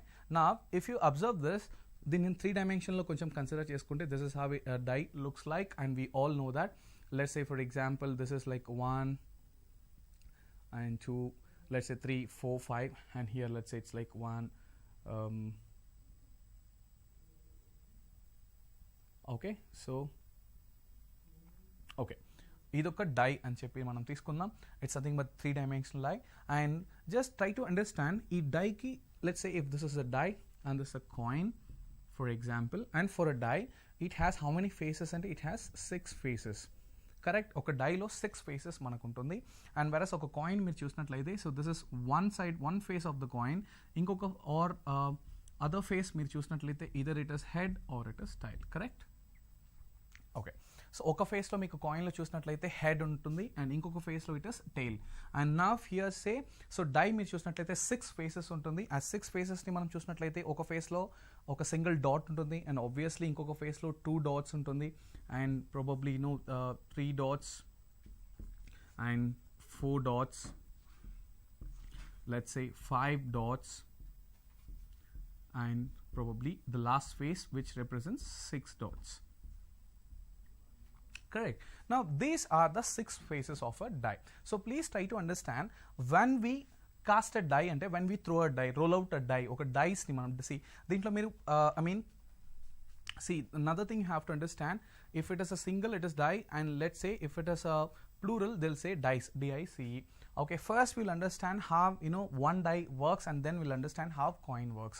So ఈ డైని మీరు చూసినట్లయితే, ఒక డైని మనం role చేసినప్పుడు మీరు చూసినట్లయితే మనకి, so either మనకు అవుట్కమ్స్ ఏంటి మనం చూసినట్లయితే, ఈదర్ మనకి 6 రావచ్చు, 1 రావచ్చు, లేదంటే 2 రావచ్చు, లేదంటే 3 రావచ్చు, లేదంటే 4 రావచ్చు, లేదంటే 5 రావచ్చు, లేదంటే 6 రావచ్చు. మరి ఈ డైకి మనం కన్సిడర్ చేసినట్లయితే ఎన్ని ఫేసెస్ అని నేను చెప్పినట్లయితే 6 ఫేసెస్ అని మీకు చెప్పాను. సో ఆ 6 ఫేసెస్ని ఇండివిజువల్గా చేశాను. ఈ 3-dimensional పిక్చర్లో మీకు చూసినట్లయితే 3 ఫేసెస్ మాత్రమే ఉంటుంది. ప్రాబబ్లీ ఈ బ్యాక్ సైడ్ ఇంకొక face, another face and another face, so టోటల్గా 6 ఫేసెస్. మరి ఈ డైని మీరు రోల్ చేసినప్పుడు చూసినట్లయితే మరి ఏ ఫేస్ని మీరు కన్సిడర్ చేసుకుంటారంటే obviously the upper face. So పైన ఏదైతే మనకి డిస్ప్లేలో ఉంటుందో, ఏదైతే మనం చూడగలుగుతామో దీన్నే మనం అవుట్పుట్గా కన్సిడర్ చేస్తాం ఒక డైని మనం వేసినప్పుడు. ఓకే, సో ఈ పర్టికులర్ డైని మనం రోల్ చేసినప్పుడు మనకి ఇదన్నా రావచ్చు, లేదు ఇది, లేదంటే 3, లేదంటే 4, లేదంటే 5, లేదంటే 6. సో టోటల్గా 6 ఫేసెస్ కాబట్టి మనకి ఇక్కడ మనం ఎన్ని వేస్ చూసినట్టయితే 6 వేస్. సో ఈ 6లో మనకి ఏదైనా రావచ్చు. కరెక్ట్, ఒక పర్టికులర్ డైని రోల్ చేసినప్పుడు మీకు 1, లేదు 2, లేదు 3, లేదు 4, లేదు 5, లేదు 6 ఏదైనా రావచ్చు. ద సేమ్ థింగ్ మనం ఒక కాయిన్ని టాస్ చేసినప్పుడు we have only 2 different ways. Correct, so either you'll get a head or you'll get a tail. So రెండిట్లో ఏదో ఒకటి మాత్రమే రావడానికి ఛాన్స్ ఉంది. బట్ పాసిబుల్ ఎన్ని వేస్ అని మీరు చూసినట్లయితే 2 వేస్. ఎన్ని వేస్ అని మీరు చూసినట్టయితే 2 వేస్. సో ఈ పర్టికులర్ క్వశ్చన్ అనేది మీకు పర్ముటేషన్, కాంబినేషన్ మీకు ఏది అవసరం లేదు, just a principle, counting principle. So ఇవన్నీ మీరు అర్థం చేసుకున్నప్పుడే మీకు పర్ముటేషన్, కాంబినేషన్, ప్రాబబిలిటీ ఈజీ ఉంటుంది. సో ఇప్పుడు దీన్ని మనం ఏం చేద్దామంటే, ఫస్ట్ ఆపరేషన్, దీన్ని మనం సెకండ్ ఆపరేషన్ కన్సిడర్ చేసుకుందాం. Rolling out a die is a first operation and then tossing a coin is a second operation. ఇప్పుడు మీరు చూసినట్టయితే ఫస్ట్ ఆపరేషన్లో మీరు ఎన్ని వేస్లో మీకు ఛాన్సెస్ ఉందంటే 6 వేస్లో మీకు అవుట్పుట్స్ రావచ్చు. అండ్ సెకండ్ ఆపరేషన్స్లో మీకు చూసినట్లయితే, సెకండ్ ఆపరేషన్లో మీరు చూసినట్టయితే మీకు ఎన్ని వేస్లో అవుట్పుట్ రావచ్చు అంటే 2 different వేస్లో. మరి క్వశ్చన్ ఏంటంటే హౌ మెనీ వేస్, మీరు ఒకసారి క్వశ్చన్ చూసినట్లయితే if a die is cast and the coin is tossed, both రెండు చెప్పాడు. Then find the number of all possible outcomes. So ఇక్కడ మనకి ఎన్ని అవుట్కమ్స్ మీరు చూసినట్టయితే 6 అవుట్కమ్స్, ఇక్కడ మీరు చూసినట్లయితే 2 అవుట్కమ్స్. సో ప్రాబబ్లీ ఇది మనం m వేస్ అని తీసుకుంటే అండ్ ఇది మనం n వేస్ అని తీసుకుంటే, so the answer is we know that it's going to be m into n ways. Correct, so it's nothing but ఈ డైస్కి అవుట్కమ్స్ మీరు చూసినట్లయితే 6, కాయిన్ టాస్ చేసినప్పుడు అవుట్కమ్స్ చూసినట్లయితే 2, so 6 into 2 it is going to B 12 ways. It's going to be 12 ways. This is how it works. Okay, 6 into 2. So next question మీరు చూసినట్లయితే there are 6 buses running between Hyderabad and Bangalore. Okay, there are 6 buses running between Hyderabad and Bangalore. In how many ways can a man go from Hyderabad to Bangalore and return by a different bus? I repeat the question. This is a basic question. Once again, look at the question. There are 6 buses running between Hyderabad and Bangalore. So దీని నుంచి మీరు అర్థం చేసుకోవాలంటే బెంగళూరుకి హైదరాబాద్కి ఎన్ని buses నడుస్తున్నాయంటే 6 buses run అవుతుంది. దాంట్లో మీరు చూసినట్లయితే in how many ways can a man go from Hyderabad to Bengaluru and written by a different bus. So ఒక పర్టికులర్ మనిషిని మీరు చూసుకున్నట్లయితే ఒక పర్సన్ మీరు తీసుకుంటే ఆ పర్సన్ హైదరాబాద్ నుండి బెంగళూరుకి వెళ్ళిన బస్ అయితే డిఫరెంట్ అండ్ రిటర్న్ వచ్చిన బస్ అయితే డిఫరెంట్. మొత్తం ఎన్ని బస్సెస్ మొత్తం ఎన్ని బస్సెస్ హైదరాబాద్కి బెంగళూరుకి నడుస్తున్నాయి అని మీరు చూసినట్లయితే 6 మాత్రమే. కరెక్ట్. నా ఇప్పుడు చూడండి, let's say for example 1 2 3 4 5 6. So we have, if you look at this, we have 6 different buses. Okay, so దీన్ని నేను బాక్సెస్లో మెన్షన్ చేస్తాను. So we have 6 different buses. Okay, in the sense first bus, second bus, third bus, fourth bus, fifth bus, sixth bus. Now ఇప్పుడు Hyderabad, understand this, Hyderabad to Bengaluru, Hyderabad to Bengaluru. Correct. ఇప్పుడు question ఏంటి చూస్తే 6 buses Hyderabad నుండి బెంగళూరుకి నడుస్తున్నాయి, 2 వెళ్ళి రావడానికి. కరెక్ట్. ఇప్పుడు ఒక మనిషి ఫస్ట్ హైదరాబాద్ నుండి బెంగళూరుకి ఒక బస్సులో వెళ్ళాడు. At the same time return Bengaluru నుండి హైదరాబాద్కి వచ్చేటప్పుడు వేరే బస్సులో వచ్చాడు, అంటే అదే బస్సులో రావలేదు, అప్పుడు అదే బస్సులో రావట్లేదు. సో అప్పుడు ఎన్ని డిఫరెంట్ వేస్, ఎన్ని పాసిబుల్ వేస్ తను వెళ్ళి రావచ్చు అని మీరు చూసినట్టయితే this so simple. Let's say for example Hyderabad నుంచి బెంగళూరులో వెళ్ళినప్పుడు తను వెళ్ళేటప్పుడు తనకు మీరు చూసినట్లయితే 6 different ఆప్షన్స్ ఉన్నాయి. అవునా? అంటే ఫస్ట్ బస్ కానీ, సెకండ్ బస్ కానీ, థర్డ్ బస్ కానీ, ఫోర్త్ బస్ కానీ, ఫిఫ్త్ బస్ కానీ, సిక్స్త్ బస్ కానీ, 6 different ఆప్షన్స్ ఉన్నాయి. సో హైదరాబాద్ నుండి బెంగళూరుకి వెళ్ళేటప్పుడు తనకు ఎన్ని ఆప్షన్స్ ఉంటాయి అంటే 6 buses ఆర్ 6 different వేస్లో తను వెళ్ళచ్చు. కరెక్ట్. 6 different buses యూజ్ చేసి. నా థింగ్ ఇస్ బెంగళూరు నుండి, సో ఇప్పుడు వెళ్ళడానికి 6 different వేస్. ఫ్యాంటాస్టిక్. నా బెంగళూరు నుండి రిటర్న్ తను హైదరాబాద్కి రావాలి. సో వెళ్ళిపోయాడు, వెళ్ళి రీచ్ అయ్యి, సో వెళ్ళేటప్పుడు ఎన్ని వేస్ మీరు చూసినట్లయితే 6 different వేస్. కరెక్ట్. ఇప్పుడు బెంగళూరు నుండి హైదరాబాద్ రావడానికి తనకి ఎన్ని ఆప్షన్స్ ఉన్నాయి? So simple. ఒక చిన్న ఎగ్జాంపుల్ తీసుకుందాం. సో ఏ బస్లో అయితే తను హైదరాబాద్ నుంచి బెంగళూరుకి వెళ్ళాడో ఆ బస్లో తను రావట్లేదు అంటే ఇక్కడ ఎగ్జాంపుల్, ఇది ఎగ్జాంపుల్ మాత్రమే, ఇదేం కన్సిడర్ చేసుకోవాల్సిన అవసరం లేదు. ఫర్ ఎగ్జాంపుల్ లెట్స్ సే ఈ థర్డ్ బస్, ఈ 3 అనే బస్లో తను వెళ్ళాడు. అవునా? సో 3 అనే బస్లో తను వెళ్ళేటప్పుడు తనకు 6 ఆప్షన్స్ ఉన్నాయి. దాంట్లో 3 అనే బస్ని తను సెలెక్ట్ చేసుకొని వెళ్ళాడు. సో 6 వేస్ తనకు ఉన్నాయి, దాంట్లో 3 సెలెక్ట్ చేసుకొని వెళ్ళాడు. బట్ ఇప్పుడు రిటర్న్ వచ్చేటప్పుడు తన ఆప్షన్స్ మీరు చూసినట్లయితే తనకి ఫస్ట్ బస్ అండ్ సెకండ్ ఉంటుంది, 3 మనం కన్సిడర్ చేయట్లేదు, 4 and then 5 and then 6. So తను రిటర్న్ రావడానికి తనకు ఎన్ని ఆప్షన్స్ ఉన్నాయని మీరు చూసినట్లయితే 5 ఆప్షన్స్ మాత్రమే ఉన్నాయి. ఎందుకంటే తను వెళ్ళేటప్పుడు థర్డ్ బస్లో వెళ్ళాడు కాబట్టి రిటర్న్ వచ్చేటప్పుడు తను ఆ థర్డ్ బస్ని మనం కన్సిడర్ చేయట్లేదు. సో తను తిరిగి రావడానికి 1 2 3 4 5. ఓకే, అంటే ఇది బస్ నెంబర్స్ 1 2 4 5 6 అనేది బస్ నెంబర్స్ కౌంట్ మీరు చూసినట్లయితే 1 2 3 4 5. సో బెంగళూరు నుండి హైదరాబాద్ రావడానికి తనకి 5 different వేస్ ఉన్నాయి. బెంగళూరు రావడానికి 5 different వేస్ ఉన్నాయి. సో వెళ్ళడానికి 6 వేస్, రిటర్న్ రావడానికి 5 వేస్. సో ఓవరాల్ పాసిబుల్ వేస్ ఎన్ని మీరు చూసినట్లయితే 6 వేస్ ఇంటూ 2 different ఆపరేషన్స్, ఇది multiplication operation. So 6 ways into 5 ways, 6 ways into 5 ways, 6 5s are 30 ways. So తను టోటల్గా ఎన్ని డిఫరెంట్ కాంబినేషన్స్లో వెళ్ళి రావచ్చు అంటే 30 different కాంబినేషన్స్లో తను వెళ్ళి రావచ్చు. అంటే సో ఫర్ ఎగ్జాంపుల్ వెళ్ళేటప్పుడు ఫస్ట్ బస్, వచ్చేటప్పుడు fourth bus. Let's say for example వెళ్ళేటప్పుడు ఫిఫ్త్ బస్, వచ్చేటప్పుడు సెకండ్ బస్. ఇలాంటి డిఫరెంట్ వేస్ అనేది కన్సిడర్ చేసుకుంటే ఎన్ని వేస్ అంటే 30 different వేస్లో తను వెళ్ళి రావచ్చు. అంటే వెళ్ళేటప్పుడు ఒక బస్లోను, రిటర్న్ వచ్చేటప్పుడు ఒక బస్లోను. So this is answer, 30 different ways. I hope you understand this. Let's see the next question. 4 persons entered the lift cabin. I repeat, 4 persons entered the lift cabin on the ground. On the ground floor of a 6th floor office. I repeat the question. 4 persons entered the lift cabin on the ground floor of a 6th floor office. Full stop. Suppose each of them can leave the cabin independently at any floor beginning with the first. Full stop. Find the total of ways in which each of the 4 persons can leave the cabin at different floors. I repeat the question ఒకసారి మీరు చూసినట్లయితే 4 persons entered the lift cabin on the ground floor of a 6th floor office. So ఒక 6th floor office అని చెప్పారు అంటే try to understand it has 6 floors which includes ground floor. Okay, so 6th floor office అనేది మీరు చూసినట్లయితే which includes ground floor. Okay, in the sense let's say మీరు ఇలా consider చేసుకుందాం, టోటల్గా 6 floors ఉన్నాయి అంటే like this is how. Okay, so ground floor, first floor, second floor, third floor, fourth floor, fifth floor. So all together మొత్తం ground floor నుండి 5th floor వరకు మీరు చూసినట్లయితే టోటల్గా ఎన్ని ఫ్లోర్స్ ఉన్నాయి? 6 floors ఉన్నాయి. ఇలా మెన్షన్ చేశాడు, కన్ఫ్యూజ్ అవ్వాల్సిన అవసరం లేదు. 6th floor ఆఫీస్ అంటే గ్రౌండ్ ఫ్లోర్ కూడా కన్సిడర్ చేసుకోండి, వెరాస్ గ్రౌండ్ ఫ్లోర్ నుండి 5th floor టోటల్గా ఎన్ని ఫ్లోర్స్ ఉన్నాయి? 6 floors ఉన్నాయి. ఓకే, ఇప్పుడు 4 persons entered the lift cabin on the ground floor.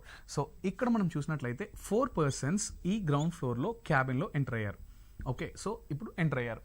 నా suppose each of them can leave the cabin independently at any floor అన్నాడు. ఇన్ ద సెన్స్ ఈ నలుగురు ఫస్ట్ ఫ్లోర్ నుండి ఏ ఫ్లోర్లో కావాలంటే ఆ ఫ్లోర్లో వాళ్ళు they can leave, they can go to. Let's say for example నాకు 2nd floor వెళ్ళాలంటే let's say I'm one of the 4 persons in that lift. For example నాకు 2nd floor కావాలంటే నేను 2nd floor చూస్ చేసుకుని వెళ్ళిపోవచ్చు. ఇలా 4 members ఇండిపెండెంట్గా ఏ ఫ్లోర్లో ఉన్నా వాళ్ళు వెళ్ళిపోవచ్చు. Alright, they can leave the floor. So leave the cabin and independently at any floor beginning at the first. Okay, find the total number of ways in which each of the 4 persons can leave the cabin at different floors అంటే so simple. ఇప్పుడు 4 members ఎక్కారు. ఇప్పుడు for example first ఫ్లోర్లో అని తీసుకున్నాం. So first ఫ్లోర్కి వచ్చాం, let's say we're in the first floor. So ఈ ఫస్ట్ ఫ్లోర్లో ఒక పర్సన్ ట్రై టు అండర్స్టాండ్ ఒక్కొక్క పర్సన్ ఒక్కొక్క డిఫరెంట్ ఫ్లోర్లో వెళ్తున్నాడు, అది మీరు బాగా అర్థం చేసుకోవాలి. మీరు క్వశ్చన్ని చూసినట్లయితే find the total number of ways in which each of the 4 persons can leave the cabin at different floors అన్నాడు.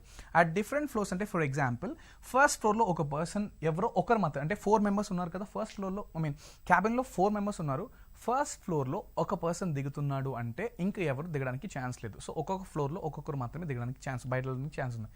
సో ఫస్ట్ ఫ్లోర్లో అండర్స్టాండ్ దిస్, ఫస్ట్ ఫ్లోర్లో ఒక person let's say for example cabin వదిలేసి ఫ్లోర్లోకి వెళ్ళిపోతున్నాడు. ఇన్ సచ్ కేస్ ఈ first పర్సన్కి ఎన్ని chances ఉంటుంది అంటే 1 this is the first chance. ఇక్కడ ఈ 4 membersలో ఏదైనా ఒక పర్సన్ తీసుకుందాం, ఆ పర్సన్కి ఏంటంటే ఫస్ట్ ఫ్లోర్లో దిగచ్చు, లేదు 2nd, లేదు 3rd, లేదు 4th, లేదు 5th. సో ఈ ఫస్ట్ ఫ్లోర్ ఒక ఫస్ట్ పర్సన్కి ఎవరైతే క్యాబ్ నుంచి వెళ్ళిపోతున్నాడో ఫస్ట్ పర్సన్, ఈ ఫస్ట్ పర్సన్కి దిగడానికి 5 chances ఉంటుంది, 5 different ways ఉంటుంది. లెట్స్ సే ఫర్ ఎగ్జాంపుల్ ఆ నలుగురిలో మీరు ఒక క్యారెక్టర్ని తీసుకోండి. సో మీరందరూ 4th floorలో మీ 4 members గ్రౌండ్ ఫ్లోర్లో లిఫ్ట్లో క్యాబిన్లో ఉన్నారు. ఇప్పుడు ఫర్ ఎగ్జాంపుల్ ఆ 4 membersలో మీరే ఫస్ట్ పర్సన్ తీసుకుంటే మీరే ఫస్ట్ ఎవరు బయటకు వెళ్ళిపోతున్నారంటే మీకు 5 different వేస్లో మీరు వెళ్ళిపోవచ్చు. మీరు ఫస్ట్ కానీ, సెకండ్ కానీ, థర్డ్ కానీ, ఫోర్త్ కానీ, ఫిఫ్త్ కానీ వెళ్ళిపోవచ్చు. అవునా? లెట్స్ సే మీరు మీ ఫ్రెండ్స్ అనుకుందాం. అప్పుడు మీరు ఫస్ట్ ఫ్లోర్లో 1 person ఒకరు దిగేశారు, ఫస్ట్ పర్సన్ అవుట్. నా లిఫ్ట్ అనేది మీరు ఈ క్యాబిన్ అనేది చూసినట్లయితే 2nd floorకి మూవ్ అవుతుంది. సో నెక్స్ట్ 2nd personకి మీరు చూసినట్లయితే సో ఫస్ట్ ఫ్లోర్ ఆప్షన్ నుంచి తీసేయచ్చు, ఎందుకంటే ఆల్రెడీ ఒకరు దిగేశారు, అదే ఫ్లోర్లో ఇంకెవరు దిగలేరు కాబట్టి. నెక్స్ట్ 2nd floor వచ్చేసరికి నెక్స్ట్ 2nd personకి ఛాన్స్ వస్తుంది దిగడానికి. సో తనకి ఎన్ని ఆప్షన్స్ ఉంటాయి అంటే 2nd floorలోనే తను దిగాల్సిన అవసరం లేదు. తనకి 2nd floor, 3rd floor, 4th floor, 5th floor అంటే తనకి 4 floors అంటే 4 different ways ఆప్షన్స్ ఉంటుంది. ఓకే, లెట్స్ సే దాంట్లో 2nd person దిగేశాడు అని తీసుకున్నట్లయితే ఇప్పుడు 3rd floorకి వచ్చేసరికి 3rd person. సో ఇప్పుడు తనకి ఖచ్చితంగా 3rd floorలోనే దిగాల్సిన అవసరం లేదు. తనకి 3rd floor ఉంది, 4th floor ఉంది. సో 3rd personకి 3 floors ఉన్నాయి. రైట్ అండర్స్టాండ్, 3rd personకి 3 floors ఉన్నాయి. తను 3rd లేదా 4th, తను 5th ఏ ఫ్లోర్ ఉన్నా సెలెక్ట్ చేసుకోవచ్చు. అంటే తనకి 3 ways ఉంది దిగడానికి. నా లెట్స్ సే ఈ పర్సన్ 3rd లోనే దిగిపోయాడని తీసుకున్నాం. లాస్ట్లో we're left with 4th person. So ఈ 4th person ఒక్కడే మిగిలి ఉన్నాడు ఆ క్యాబిన్లో. ఈ 4th personకి ఈధర్ తను 5th floorలో దిగచ్చు, లేదంటే 4th floorలో దిగచ్చు. అంటే 2 ways మాత్రమే ఉంది. 2 ఫ్లోర్స్ మాత్రమే నాకు బ్యాలెన్స్ ఉంది. Very simple. గ్రౌండ్ ఫ్లోర్లో అందరూ క్యాబిన్లో ఉన్నారు. సో ఒక్కొక్కరు దిగుతూ వస్తున్నారు. ఫస్ట్ ఆ లిఫ్ట్ నుంచి ఆ క్యాబిన్ నుండి బయటికి వెళ్ళిపోయే పర్సన్కి 5 ways ఉంటుంది. అండ్ సెకండ్ వెళ్ళే పర్సన్కి ఫస్ట్ ఆల్రెడీ ఒక అతను సెలెక్ట్ చేసుకున్నాడు కాబట్టి 4 ways ఉంటుంది. అండ్ థర్డ్ వెళ్ళే పర్సన్కి 3 ways ఉంటుంది. అండ్ దెన్ ఫోర్త్ వెళ్ళే పర్సన్కి 2 different ways మాత్రమే ఉంటుంది. సో ఓవరాల్గా ఎన్ని వేస్ ఉంటుంది అంటే వాళ్ళు బయటికి వెళ్ళడానికి అని మీరు చూసినట్లయితే 5 into 4 into 3 into 2 which is 5 4s are 20, 23 is 60 which is 120 ways. So ఎన్ని డిఫరెంట్ వేస్లో వాళ్ళు బయటికి వెళ్ళొచ్చు అని మీరు చూసినట్లయితే 120 ways. I hope you understand this. Let's go to the next question. So in an aptitude test there are 3 sections. So ఒక aptitude test ఉంది, దాంట్లో 3 sections ఉంది. ఆ సెక్షన్స్ ఏంటి మీరు చూసినట్లయితే QA is nothing but quantitative aptitude or quantitative ability. Just short ఫామ్లో note చేస్తున్నాను, మీరు ఎలా కన్సిడర్ చేసుకోవచ్చు. ఫర్ ఎగ్జాంపుల్ ఆ టెస్ట్లో ఎన్ని సెక్షన్స్ ఉన్నాయి అంటే QA and then VR is nothing but verbal reasoning. Okay, and then LR అని చెప్పి ఇంకొక మాడ్యూల్ ఉంది which is nothing but logical reasoning. So 3 ఉన్నాయి, ఒకటి QA, ఒకటి VR, ఇంకోటి LR. QA అంటే క్వాంటిటేటివ్ యాప్టిట్యూడ్, VR అంటే verbal reasoning, and then LR అంటే logical reasoning, containing 4 questions, 6 questions, 4 questions, 6 questions, and then next మీరు చూసినట్లయితే 11 questions. 4 questions, 6 questions, 11 questions respectively. In how many ways can a candidate select one question from each of the 3 sections? Okay, so one question select చేస్తాను. For example so simple, నా ముందు ఒక question paper ఉంది. ఆ question పేపర్లో 3 section ఉంది. This is section 1, section 2, section 3. 3 sections ఉన్నాయి అని తీసుకున్నాం. Okay, 3 sections. ఫస్ట్ సెక్షన్ మీరు చూసినట్లయితే quantitative ability, second section verbal reasoning, third section logical reasoning. First సెక్షన్లో ఎన్ని క్వశ్చన్స్ ఉన్నాయి? 4. సెకండ్ సెక్షన్లో 6 questions, థర్డ్ సెక్షన్లో 11 questions. ఇప్పుడు in how many ways can a candidate, for example ఆ క్యాండిడేట్ నేనేం తీసుకుంటా కాసేపు. సో నేను ఒక్కొక్క సెక్షన్ నుండి ఒక్కొక్క క్వశ్చన్ని చూస్ చేస్తున్నా. అప్పుడు ఎన్ని డిఫరెంట్ వేస్లో నేను చూస్ చేసుకోవచ్చు, ఎలాంటి పాసిబిలిటీస్ వస్తాయి అనేది మనం ఫైండ్ అవుట్ చేయాలి. It is so simple. So ఈ ఫస్ట్ సెక్షన్ నుంచి నాకు 4 questions ఉంది. సో ఈ 4లో ఫర్ ఎగ్జాంపుల్ 1, 2, 3, 4 నా ముందర 4 questions ఉంది. ఈ 4 questionsలో నన్ను ఏదో ఒకటి చూస్ చేసుకోమంటే నేను ర్యాండమ్గా డిఫరెంట్గా ఏదో ఫస్ట్ సెలెక్ట్ చేయొచ్చు, లేదంటే సెకండ్ క్వశ్చన్ చూస్ చేసుకోవచ్చు, లేదంటే థర్డ్, లేదంటే ఫోర్త్. సో ఎలాగైనా నాకు 4 different వేస్లో నేను ఏదో ఒక క్వశ్చన్ని చూస్ చేసుకోవచ్చు. 4 different వేస్ అంటే ఫస్ట్ లేదా సెకండ్ లేదా థర్డ్ లేదా ఫోర్త్. సో నాకు 4 chances ఉంటుంది. కరెక్ట్, ఈ 4లో నేను ఏదో ఒక చూస్ చేసుకోవచ్చు కాబట్టి సో నాకు 4 ways. The same thing second సెక్షన్కి వచ్చేసరికి ఎన్ని క్వశ్చన్స్ ఉన్నాయి? 6 questions ఉన్నాయి. అంటే ఈ 6లో నేను సెలెక్ట్ చేసుకోబోయేది ఏదో ఒకటి మాత్రమే. సో ఇన్ సచ్ కేస్ నాకు 6 options ఉంది కాబట్టి 6 different వేస్లో నేను చూస్ చేసుకోవచ్చు. అంటే ఫర్ ఎగ్జాంపుల్ నేను ఫస్ట్ సెలెక్ట్ చేసుకోవచ్చు, లేదా సెకండ్, లేదా థర్డ్, లేదా ఫోర్త్, లేదా ఫిఫ్త్, లేదా 6. సో 1, 2, 3, 4, 5, 6. సో 6 different questions-లో నేను ఏదో ఒకటి మాత్రమే చూస్ చేసుకుంటున్నాను. ఇన్ సచ్ కేస్ నాకు 6 different వేస్ అనే ఛాన్సెస్ ఉన్నాయి. Okay, next 11 questions third section. So నేను QAలో సెలెక్ట్ చేసుకున్నాను, దెన్ VRలో సెలెక్ట్ చేసుకున్నాను, అంటే సెకండ్ సెక్షన్లో సెలెక్ట్ చేసుకున్నాను. దెన్ థర్డ్ సెక్షన్కి వచ్చేసరికి లాజికల్ రీజనింగ్లో నాకు 11 questions ఉన్నాయి. 11లో నేను ఎన్ని సెలెక్ట్ చేసుకుంటున్నాను? ఒకటి మాత్రమే సెలెక్ట్ చేసుకుంటున్నాను.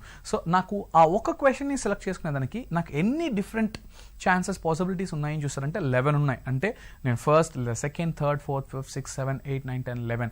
సో ఈ 11లో నాకు 11 different వేస్లో నేను చూస్ చేసుకోవచ్చు. So try to understand 11 different వేస్ అంటే సో సింపుల్. మీ ముందర ఇలా క్వశ్చన్స్ ఉన్నాయి అని మీరు తీసుకున్నట్లయితే 7, 8, 9, 10, 11. ఈ 11 different వేస్ ఏంటి, ఎలా అంటే సో సింపుల్.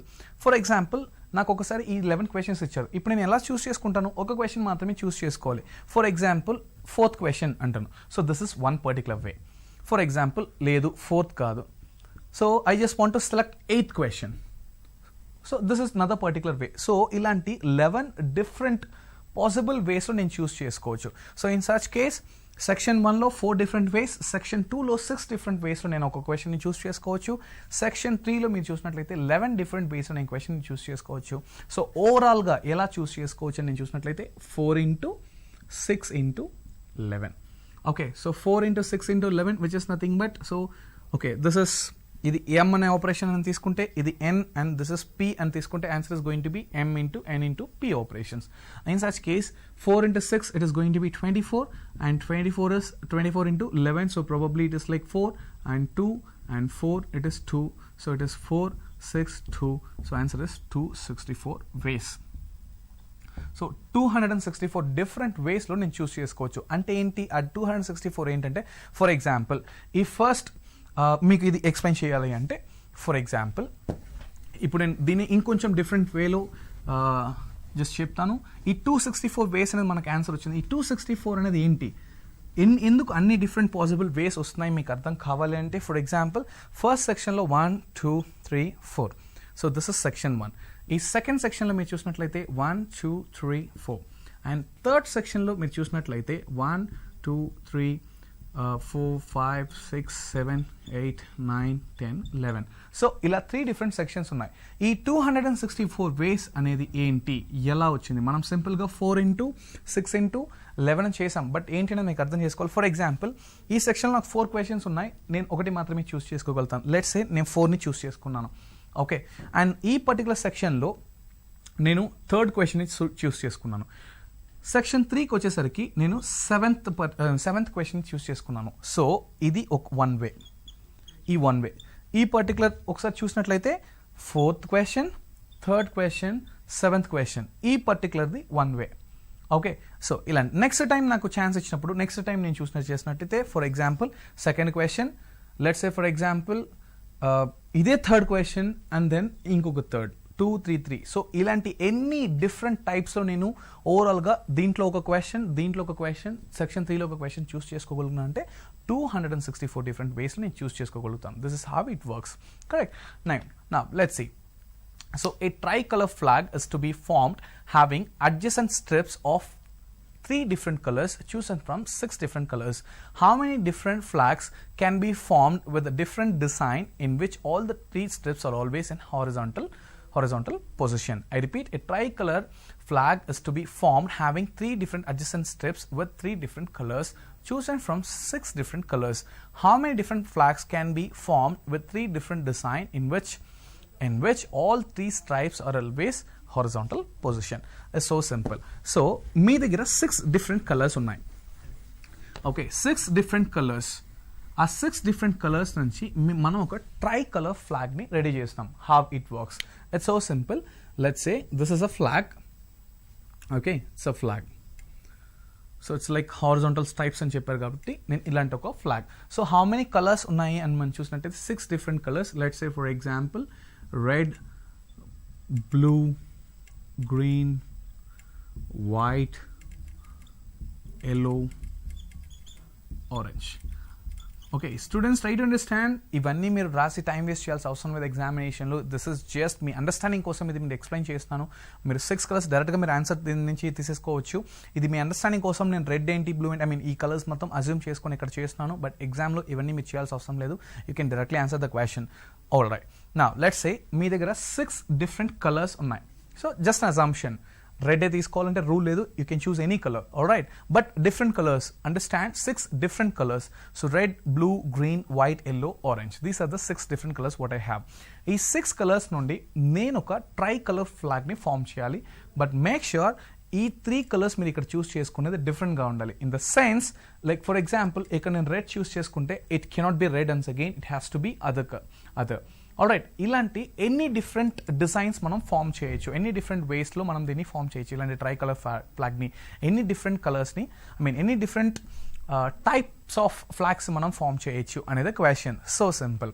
ఓకే, నా లెట్స్ సే ఏదో ఒక చూస్ చేసుకుందాం. Let's say first stripe, first stripe 1 2 3 కదా. ఫస్ట్ స్ట్రైప్ మనం చూసినట్లయితే ఓకే. నా సో ఫస్ట్ నేను ఫిల్ చేసేటప్పుడు నాకు డిస్ప్లేలో ఎన్ని ఆప్షన్స్ ఉన్నాయి? 6 ఆప్షన్స్, కరెక్ట్. సో ఈ 6 ఆప్షన్స్ అంటే 6 different కలర్స్ ఉన్నాయి. సో ఇన్ సచ్ కేస్ నేను దీంట్లో 6 different వేస్లో ఫిల్ చేయొచ్చు. 6 different వేస్ అంటే నేను ఈదర్ రెడ్ తీసుకోవచ్చు, లేదా బ్లూ, లేదా గ్రీన్, లేదా వైట్, లేదా ఎల్లో, లేదా ఆరెంజ్. సో 6 different వేస్లో నేను ఫిల్ చేయొచ్చు. But at the same time remember 6 different వేస్లో ఫిల్ చేయొచ్చు అంటే ఏదో ఒకటి చూస్ చేసుకోవచ్చు, కానీ 6లో ఏదైనా చూస్ చేసుకోవచ్చు, which gives you 6 different ways. For example so 6 different వేస్లో అంటే ఫైనల్గా మీరు ఏదో ఒకటి చూస్ చేసుకోవాలి, కరెక్ట్. సో మీరు నేను ఫర్ ఎగ్జాంపుల్ ఎల్లో చూస్ చేసుకుంటున్నాను. So I'm going to make it as yellow. This is just for your understanding. I'm going to have yellow here. Now, second stripe నేను fill చేయాలి. Guys, try to understand. So ఇనిషియల్గా నేను first స్ట్రైప్ని నేను fill చేసేటప్పుడు నాకు 6 different colours choice ఉండే. ఆ చాయిస్లో నేను ఎల్లో అనే కలర్ని తీసుకున్నాను. నా సెకండ్ స్ట్రైప్ని ఫిల్ చేసేటప్పుడు డిఫరెంట్ కలర్స్ అని చెప్పాడు కాబట్టి I'm not going to consider yellow. So what are the other options left? నేను రెడ్ కానీ, బ్లూ కానీ, గ్రీన్ కానీ, వైట్ కానీ, ఆరెంజ్ మాత్రమే యూజ్ చేయాలి, not yellow, just because same repeat చేయకూడదు. నా ఫర్ ఎగ్జాంపుల్ మీరు ఏదైనా ర్యాండమ్గా ఒకళ్ళు తీసుకొని బట్ నా ఇప్పుడు మీకు ఎన్ని ఆప్షన్స్ ఉన్నాయి చేతిలో ఇక్కడ ఫిల్ చేయడానికి? 1 2 3 4 5. సో 5 డిఫరెంట్ వేస్లో దీన్ని ఇక్కడ కన్సిడర్ చేయొచ్చు. సో ఏదో ఒక కలర్ని మీరు కన్సిడర్ చేసుకుంటే లెట్స్ సే గ్రీన్ అనే కలర్ని కన్సిడర్ చేసుకుంటున్నా. So green, okay, yellow done, green done. నా సో లాస్ట్ స్ట్రైప్ నేను ఫిల్ చేసేటప్పుడు నాకు చూసినట్లయితే we're left with red, blue, white and orange which can be done in 4 different ways. ఇంకా మన చేతిలో ఉండేది 4 డిఫరెంట్ వేస్. సో ఈ 4లో మీరు ఏదో ఒకటి చూస్ చేసుకోవచ్చు. Let's I'm going to make it red. Alright, so yellow, green, red ఇది ఒక it's a kind of it's a kind of arrangement combination. So whereas this is one way, I mean yellow, green, red అనేది one way. ఇలాంటి ఎన్ని different colours flags మనం form చేయొచ్చు horizontal stripes on question. So it is going to B 6 into 5 into 4, correct. First stripe కి 6 ways, second stripe కి 5 ways and third stripe కి 4 ways, which means 6 5s 30, correct. 6 5s 30 into 4 which is nothing but 120 ways. అంటే 120 ways and 120 ways లో మనం flags ని form చేయొచ్చు. లేదంటే మీరు ఇలా కూడా చెప్పొచ్చు 120 డిఫరెంట్ ఫ్లాగ్స్ ని మనం ట్రైకలర్ ఫ్లాగ్స్ ని మనం ఫామ్ చేయొచ్చు using this 6 different colors. Understand? Answer is 120 different ways. Now let's see another question. In how many ways a chairman and a vice chairman be elected from a committee of 8 members who are really eligible for the post? It is very basic question. It is so simple. చూడగానే answer చెప్పేసేయచ్చు. So ఎంతమంది ఉన్నారు మనం కమిటీలో మీరు చూసినట్లయితే? Okay, 8 members, correct. Let's say for example 1 2 3 4 5 6 7 8 ఈ కమిటీలో 8 members ఉన్నారు. సో ఈ 8 membersలో మీరు చైర్మన్ని, వైస్ చైర్మన్ని సెలెక్ట్ చేసుకోవాలి.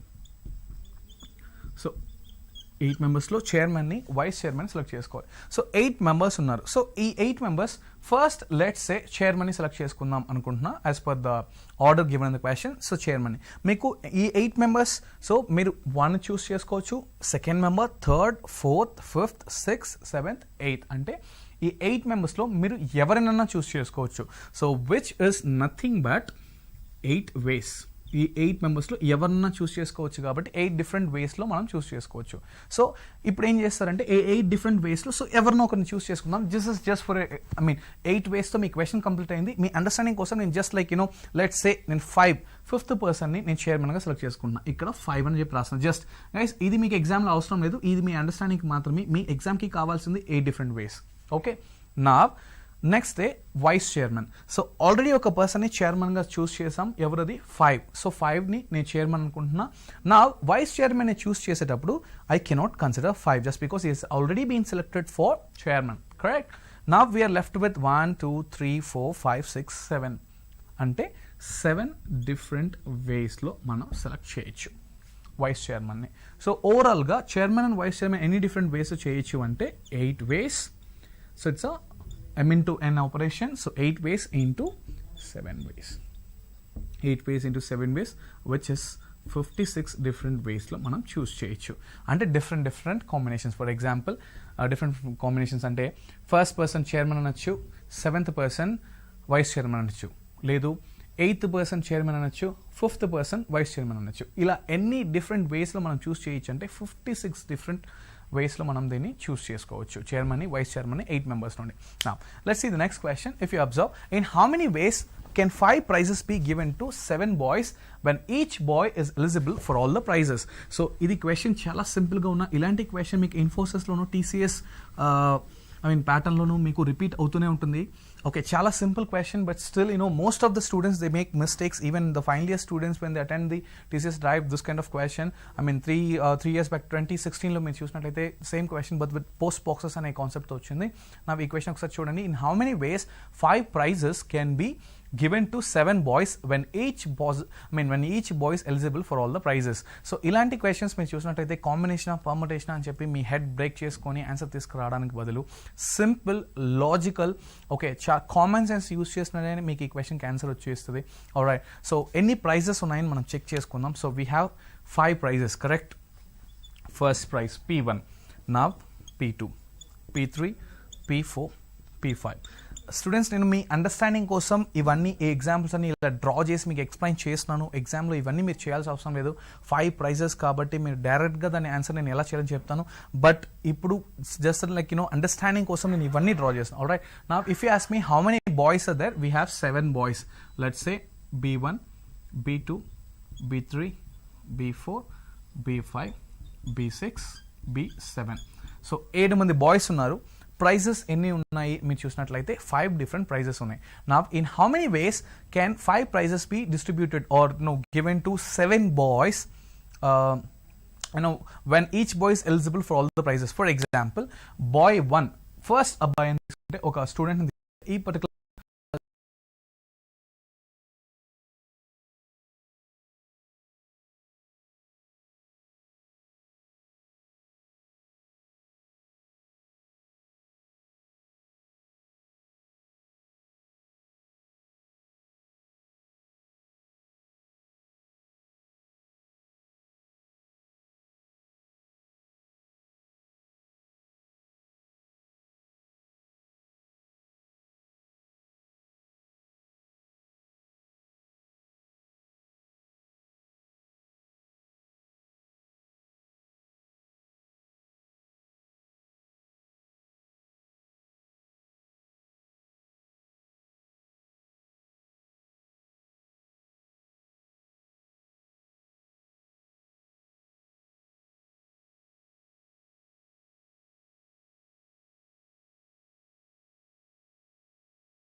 Hello everyone, welcome to Aptitude Foundation course presented by APSSDC.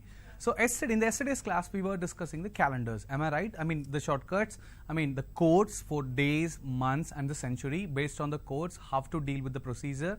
I mean let's start with just a recap. Let's see ఏం జరిగిందని ఒకసారి చూద్దామంటే, let's see first thing, if ఒక పర్టికులర్ డేట్ ఇచ్చి మనల్ని డే ఎలా ఫైండ్ అవుట్ చేయాలి అని చెప్పి చెక్ చేసినప్పుడు మనం ఏం చేస్తాం, we follow a particular procedure. What was that procedure? First initially we will check whether that particular year is leap year or not. Am I right? First leap year కాదా అనేది check చేస్తాం. ఒకవేళ leap year కాదు అంటే we will go with the procedure. Procedure is nothing but given date plus month code plus century code plus last 2 digits of the given year plus number of 4 multiples in the last 2 digits of the given year by 7 అనేది చేస్తాం. And then finally whatever the number we get, I mean whatever the fraction we get, we will divide it, we will do the division. Cancellation చేయదని చెప్పాను, we will do the division and finally we will find out the remainder. For example 12 by 7 అనేది మనకు వచ్చిందంటే 5 అనేది అక్కడ reminder గా act అవుతుంది. ఆ 5 అనేది మనం డే కి మనం ఈక్వేట్ చేసి ఏ పర్టికులర్ డే వస్తుందని చెక్ చేస్తాం. And then let's say if it's a leap year. Leap year అయితే ఏం చేయాలనేది నేను మీకు 2 కేసెస్ ఇచ్చాను. ఫస్ట్ థింగ్, లెట్స్ సే 2000 అనే ఇయర్ వచ్చింది. ఫర్ ఎగ్జాంపుల్ ఒక పర్టికులర్ డేట్ అనేది ఏంటి అనేది కాసేపు పక్కన పెడితే ఇయర్ అనేది 2000 వచ్చిందంటే సో లీప్ ఇయర్ కాదా, సెంచురీ ఇయర్ ఎండింగ్ అంటే సెంచురీ ఇయర్ అంటే ఎలా చెక్ చేస్తాం మనం, 00 ఎండింగ్ అంటే ఎలా చెక్ చేస్తాం, 400తో డివిజిబుల్ అయిందా లేదా అనేది చెక్ చేస్తాం. ఇదే నార్మల్ ఇయర్ వచ్చింది, లెట్స్ సే 1964 అనే ఇయర్ ఉంది, సెంచురీ ఇయర్ కాకుండా 1964. దీనికి లీప్ ఇయర్ మనం కండిషన్ ఎలా చెక్ చేస్తామంటే లాస్ట్ 2 digits తీసి జస్ట్ 4తో డివిజిబుల్ లేదా అనేది చెక్ చేస్తాం. 64 4తో డివిజిబుల్ అయితే లీప్ ఇయర్, కాకపోతే not a leap year. But century ending year అయితే we will definitely cross check with 400. For example year 1700 అనేది సెంచురీ ఇయర్, ఎందుకంటే 00తో ఎండ్ అవుతుంది. 1700 అనేది మనం 4తో చెక్ చేయకూడదు, లీప్ ఇయర్ కండిషన్ కోసం మనం 400తో చెక్ చేయాలి. 400తో చెక్ చేస్తే let's say and then check చేసిన తర్వాత లీప్ ఇయర్ అయినప్పుడు what to do, so simple, we need to check the date and month. 1st January నుండి February 29th దాకా మనకు డేట్ ఉంటే we have to do final రిమైండర్లో we need to do -1. And then March 1st నుండి December 31st ఉండిందంటే no need to do anything, just go ahead as it is. So this was the procedure we were discussing yesterday. Now I'm going to solve certain problems and calendars. Yesterday basics మాత్రమే చూసాం, ఈరోజు in డెప్త్గా problems ఎలా solve చేయాలి క్యాలెండర్స్తో and day కాకుండా ఇంకా ఎటువంటి problems ఇస్తారు ఎగ్జామినేషన్లో అనేది మనం చెక్ చేద్దాం. Let's see the first question.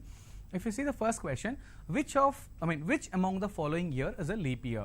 I repeat, which among the following year is a leap year? So దీంట్లో లీప్ ఇయర్ ఏది అనేది మనం చెక్ చేయాలి. సో ఇక్కడ చూసినట్లయితే ఫస్ట్ చూడండి, first option it is 2600. So 2600ని మీరు 400తో డివైడ్ చేయాల్సి ఉంటుంది. Let's see how this works. Here it is 2600. So 2600ని మీరు 400తో డివైడ్ చేయండి. So it's century years. Understand, ఈ ఆప్షన్స్లో అన్ని సెంచురీ ఇయర్సే. సో సెంచురీ ఇయర్స్ కాబట్టి century years 00 ending 2600, 2700, 2800 and then if you see what is that, 3000 and then 3400 years ఇచ్చారు. సో దీన్ని please don't use 4, use 400. If you use 400, this is obviously 406 into 2400 is probably it's 200. So this is not a leap year. So 400తో divide చేసినప్పుడు మనకు remainder 0 వచ్చినప్పుడు మాత్రమే అది leap year అవుతుంది. But here it is 200 remainder, it is not a leap year. Now let's see what is second option which is 2700. మీరు question చూసినట్లయితే next option మనకి 2700 ఉంది. 2700ని 400తో డివైడ్ చేసినప్పుడు obviously 4 table is same here, 6, 2400 and probably it's like 300. Once again, this is not a leap year. Here, instead of getting the remainder as 0, we are getting remainder as 300, which is not a leap year. Now, let's see the third option, which is 2800. Am I right? Third option is 2800. So, దీన్ని మనం 400తో check చేసినప్పుడు ఏమవుతుంది? Let's see, 4 sevens, it is 400 into 7 is like 2800. 0 exactly. This is the leap year. 2800 అనేది leap year అవుతుంది. And then let's see, third obviously answer ఇదే, but still మీరు ఇంకొక 2 ఆప్షన్స్ కూడా చెక్ చేసుకోవాలి అన్నప్పుడైతే నెక్స్ట్ చూసారంటే 3000 year, 3000 and 400. So probably 4 sevens 2800 and the reminder 200. So reminder 200, it is not a leap year. Now let's see the last one, which is 3400. So ఈ 3400 మీరు 400తో divide చేసినట్లయితే which is 8 times 3200. So probably 0. Sorry, it is 200. It is not a leap year. So simple. ఇది మీకు అర్థం కావడానికి నేను ఇలాంటి డివిజన్స్ చేస్తున్నాను. 400 మల్టిపుల్స్ అన్ని లీప్ ఇయర్సే, అంటే 4 మల్టిపుల్స్ అన్ని లీప్ ఇయర్సే. సెంచురీ ఇయర్స్ అప్పుడు 400 మల్టిపుల్స్ అవ్వాలి. So which is nothing but 400, 800 and then 1200, 1600, 2000, 2400, 2800, 3200, 3600 ఇలా వెళ్తుంటుంది. 400 టేబుల్లో లీప్ ఇయర్స్ అనేది వెళ్తుంటుంది సెంచురీ ఇయర్స్ కాబట్టి. So here as per this question the answer is 2800. Year 2800 అనేది leap year, rest of all not a leap year. Let's see the next question and see on what dates of March 2004 did Thursday fall. I repeat, on what dates of March 2004 did Thursdays fall? అంటే 2004 మార్చ్లో Thursdays అన్ని ఏ డేట్స్లో వస్తున్నాయి? I repeat, 2004 మార్చ్లో Thursdays అన్ని ఏ డేట్స్లో వస్తున్నాయి? నా if you ask me how to find out this, very simple.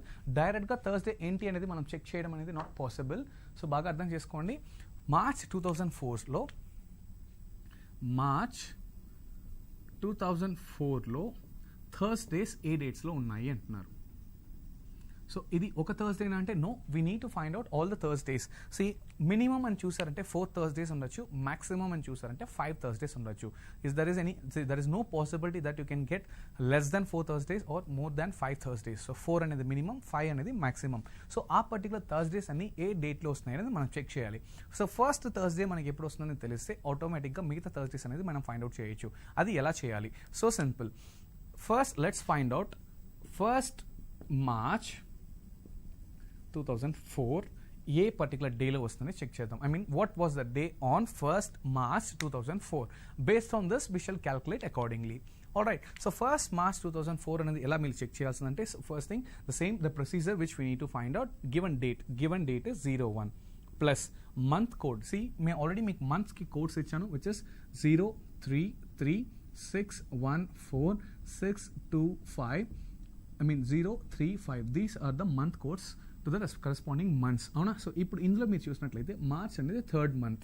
So March code ఏంటంటే 03. am I right?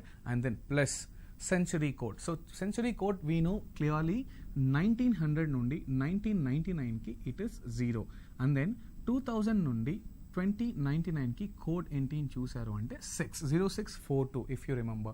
So obviously it is 6 plus last 2 digits of the given year. Last 2 digits of the given year ఏంటి ఇక్కడ 04. and number of 4 multiples ఎన్ని ఉన్నాయి అంటే దీంట్లో ఒకటి ఉంది. right? by 7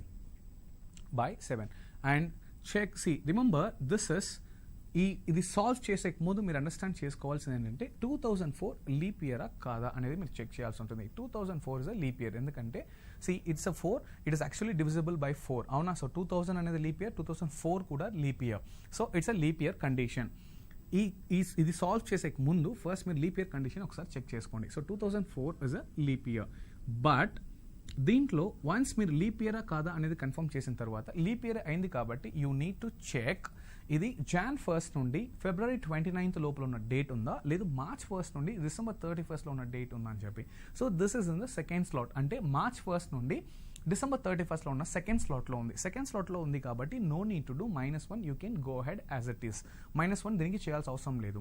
ఇది సెకండ్ స్లాట్లో ఉంది. Just add everything and just like do the division part. నా if you see it is 1 3 which is 1 plus 3 it is 4 plus 6 it is 10 14 15. am I right? 15 by 7. Let's cross check it once again. 1 plus it is 4 1 plus 3 4 plus 6 10 plus 4 it is 14 and 1 15 by 7. and 15 by 7 if you do the division, so 1 is going to be the remainder. Understand? 1 is going to be the remainder. So 1 remainder ante idi 8 day avutundi. We know that Monday, 1 stands for Monday, 2 is for Tuesday, 3 is for Wednesday, 4 is for Thursday, 5 is for Friday, and then Saturday 6, Sunday it's not 7, it is 0. In such case here remainder anedi 1. So 1 ante manaki A day equate అవుతుంది? Monday అవుతుంది. and try to understand ఇది March 1st నుండి December 31st slot లో ఉంది కాబట్టి no need to do -1, just leave as it is. Hence the answer is Monday. Alright, so from this what I can understand is first March అనేది చూసినట్టయితే first March first day of the month అంటే day 1 ఏంటి అని వస్తే check చేసుకోండి. Day 1 అనేది మండేగా ఉంది. Okay, day 1 Monday. And then just check day 2 Tuesday. మనకేం కావాలి? థర్స్డే. అన్ని థర్స్డేస్ ఏ డేట్లో వస్తుందని చెప్పి. సో డే 3 అంటే March 3rd అని meaning. So March 1st, March 2nd, March 3rd. March 3rd ఎప్పుడు వస్తుంది మీకు? వెన్స్డే వస్తుంది. సో డే 4 అంటే March 4th. March 4th ఎప్పుడు మీకు వస్తుంది? థర్స్డే వస్తుంది. ఫ్యాంటాస్టిక్. నా డే 4 అనేది థర్స్డే వచ్చింది అంటే so try to understand, I mean 4th day of that month. In the sense 4th March అనేది మీకు Thursday అవుతుంది. I repeat, 4th March అనేది Thursday. Alright, so from this, I'm going to erase this. I hope you know how to calculate this. This is very easy. Now, try to understand. అంటే 4th March మీకు చూసినట్లయితే it is Thursday. So next Thursday ఎప్పుడు వస్తుంది అనేది మన question. It is so simple. So ఈ రోజు తర్వాత, ఐ మీన్ ఈ రోజు నుండి 7 days తర్వాత అదే రిపీట్ అవుతుంది, సేమ్ డే రిపీట్ అవుతుంది. ఫర్ ఎగ్జాంపుల్ డే 1 మండే అంటే డే 1కి +7 మీరు చేసినట్టయితే ఏమవుతుంది, 8 అవుతుంది. 8 కూడా మళ్ళీ మండేనే వస్తుంది. ద సేమ్ థింగ్ ఇప్పుడు ఫర్ ఎగ్జాంపుల్ డే 1 మండే అయినప్పుడు డే 8 మళ్ళీ మండే. దానికి +7 చేస్తే డే 15 వస్తుంది, డే 15 కూడా మండే. +7 చేస్తే డే 22 మండే, అంటే 22nd March Monday. And then +7 29 అంటే 29th కూడా మండే. బట్ మనకి ఇక్కడ కావాల్సిన ఏంటి, థర్స్డేస్ ఎప్పుడు కావాలి. So first thing 4th March అనేది థర్స్డే. ఫ్యాంటాస్టిక్. సో ఇప్పుడు దీన్ని మీరు ఏం చేస్తారంటే +7 యాడ్ చేశారంటే నెక్స్ట్ చూడండి, it is so simple, 11th March. So 4 March, so 11 March కూడా ఏమొస్తుంది, థర్స్డేనే వస్తుంది. సో దీనికి +7 చేసినట్లయితే మీకు ఏమొస్తుంది, 18 March కూడా థర్స్డేనే వస్తుంది. అండ్ దెన్ దీనికి +7 చేసినట్లయితే మీకు ఏమొస్తుంది, 25 March కూడా Thursday. Alright, so from this what I can say 4, 11, 18, 25. So 25 plus 25 మాది 18, 25. So 4th, 11th, 18th, 25th. ఈ తర్వాత +7 చేయదు, +7 చేస్తే 32 వెళ్ళిపోతుంది. సో మన maximum number of days in a month is only 31 days. మార్చ్లో 31 days ఉంది. Don't add 7 there.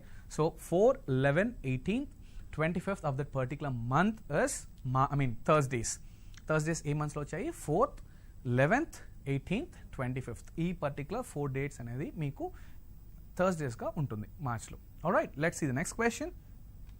Next question మీరు చూసినట్టయితే the last day of the century cannot be అన్నాడు.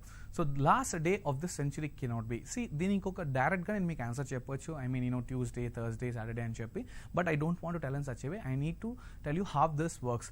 అంటే century, the last day of the century ఏంటంటే ప్రతి 100 yearsకి, I mean last year for example century అంటే 100 years కదా.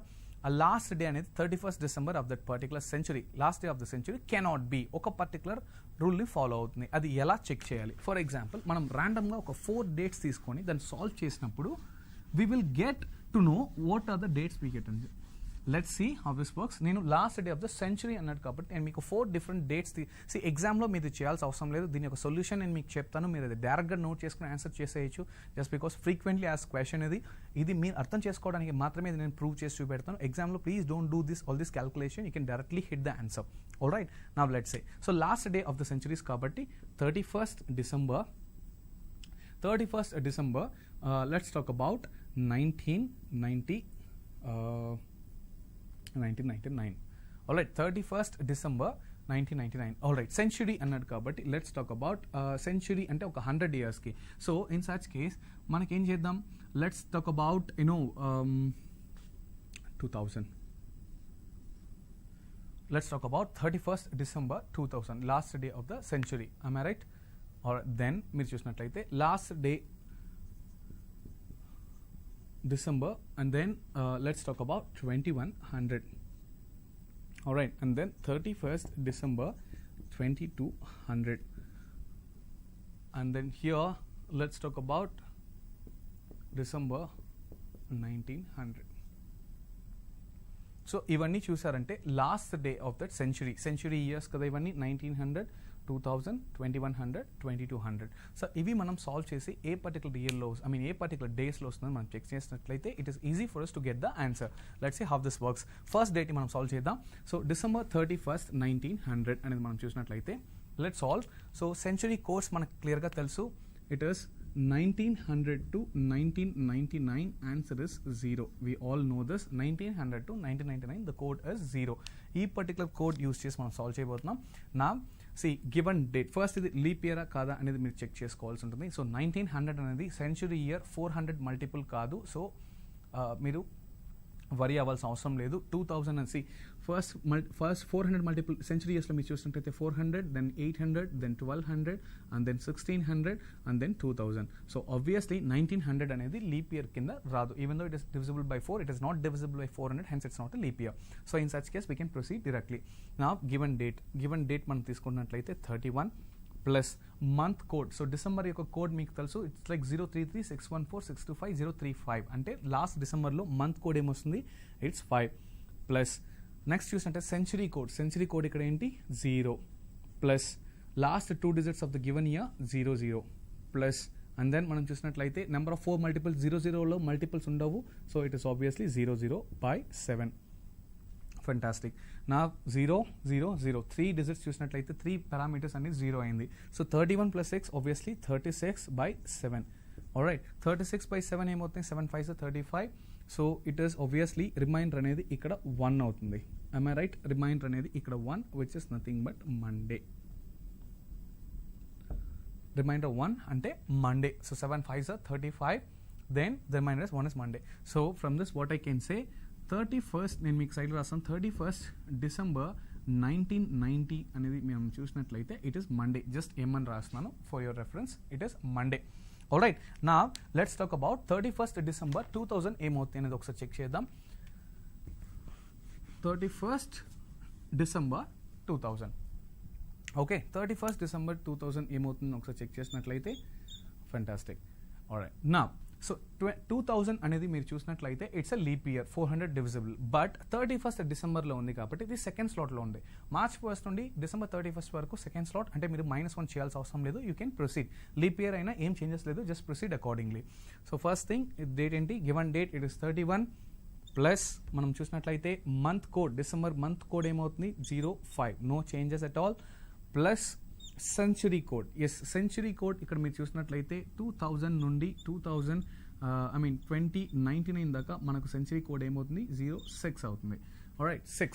So it's going to B 6 plus last 2 digits of the given year it is 00, plus దీంట్లో 4 multiples ఏంటి 00, no tension, by 7.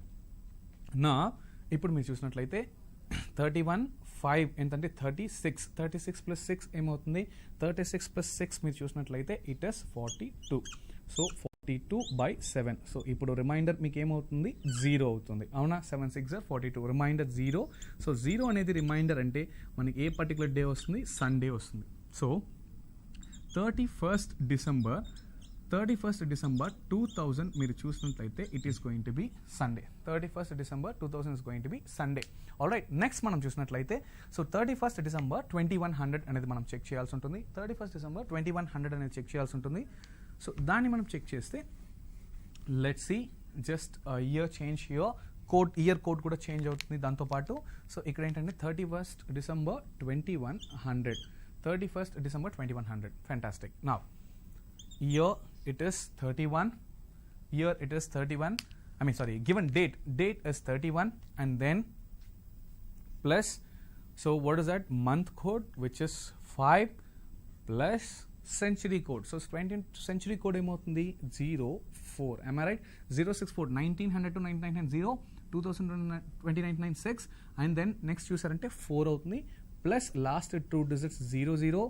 ఈ 00లో 4 multiples ఉంటాయా, ఉండవు. So no problem. So obviously by 7. Alright, నా next మీరు check చేసినట్లయితే జస్ట్ దీన్ని యాడ్ చేసి మీరు డివిజన్ చేయండి. సో యాడ్ చేసి డివిజన్ చేస్తే ఏమవుతుంది 31 + 5 36, 40. సో 40/7. సో 40/7. సో అంతే కదా, 31 + 5 36, 36 + 4 40, 40/7. Now 40/7 మీరు డివిజన్ చేసినట్లయితే ఏమైతుంది, you will get 5, am I right? So 7 5s are 35 and the remainder is 5. So 5 obviously the remainder. And 5 remainder అయితే 5 ఏం డే అవుతుంది మీరు చెక్ చేసినట్లయితే 5 is obviously Monday 1, Tuesday 2, Wednesday 3, Thursday 4, and 5 is Friday. 5 is Friday. So 31st December 2100, last day of that particular century, 100 yearsకి last day ఏమవుతుంది Friday అవుతుంది. 31st December 1990 Monday, 31st December 2000 Sunday, 31st December 2100 Friday. So ఇప్పుడు మనకి ఇంకా ఒక్క date మాత్రమే మిగిలింది. ఆ డేట్ ఏంటి అంటే 31st December 2200 అనేది మనం చెక్ చేయాలి. 31st December 2200 ఏం డే వస్తుంది చెక్ చేసినట్లయితే will get a clear picture last day. Alright, now last day which is nothing but 31st December 2200. ఏమవుతుంది గివెన్ డేట్ ఫస్ట్ నోట్ చేసిన 31 plus month code is 5 plus century code ఇక్కడ ఏమవుతుంది 2 అవుతుంది plus last 2 digits 00, ఈ 2 digits లో ఉన్న 4 multiples 00/7. Am I right? So direct calculation ఇది. So 31 plus 5 36, 38 అవుతుంది. So 38/7 whereas the remainder is 3. అవునా, రిమైండర్ అనేది 3 అవుతుంది. సో 3 అంటే Wednesday. So 31st December 2200 is Wednesday. 31st December 2200 is Wednesday. Now next చూసినట్లయితే మీరు Monday, Saturday, Friday, Wednesday 4 particular dates చూసాము. ఇంకొక డేట్ మనం చూసినట్లయితే we will get a clear picture and what's going on. Alright, next me understanding కోసం ఇంకొక date నేను మీకు సాల్వ్ చేసి చూపిస్తాను. సేమ్ థింగ్ 31st December తో పాటు 2200 కంప్లీట్ అయింది కాబట్టి I'm just going to take 2300 now.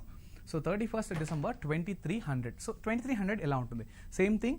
So first 0642 అవునా, ఇలా వచ్చింది. మళ్ళీ నెక్స్ట్ ఇయర్ కోడ్ ఏమవుతుంది? మళ్ళీ 0తో స్టార్ట్ అవుతుంది. నేను మీకు చెప్పాను ఆ రోజు ఐటరేషన్ 20th సెంచరీకి 0, 21st సెంచరీకి 6, ఆ తర్వాత 4, ఆ తర్వాత 2, మళ్ళీ నెక్స్ట్ 24th సెంచరీ వచ్చేసరికి 0 వచ్చేస్తుంది. In such case now let's see year code here it is first given date plus month code 05 and the century code, obviously year code కాదు, century code. So century code is 00 plus and then last 2 digits 00 and then దీంట్లో ఈ particular last 2 digits లో 4 multiples ఎన్ని చూసారంటే 00/7.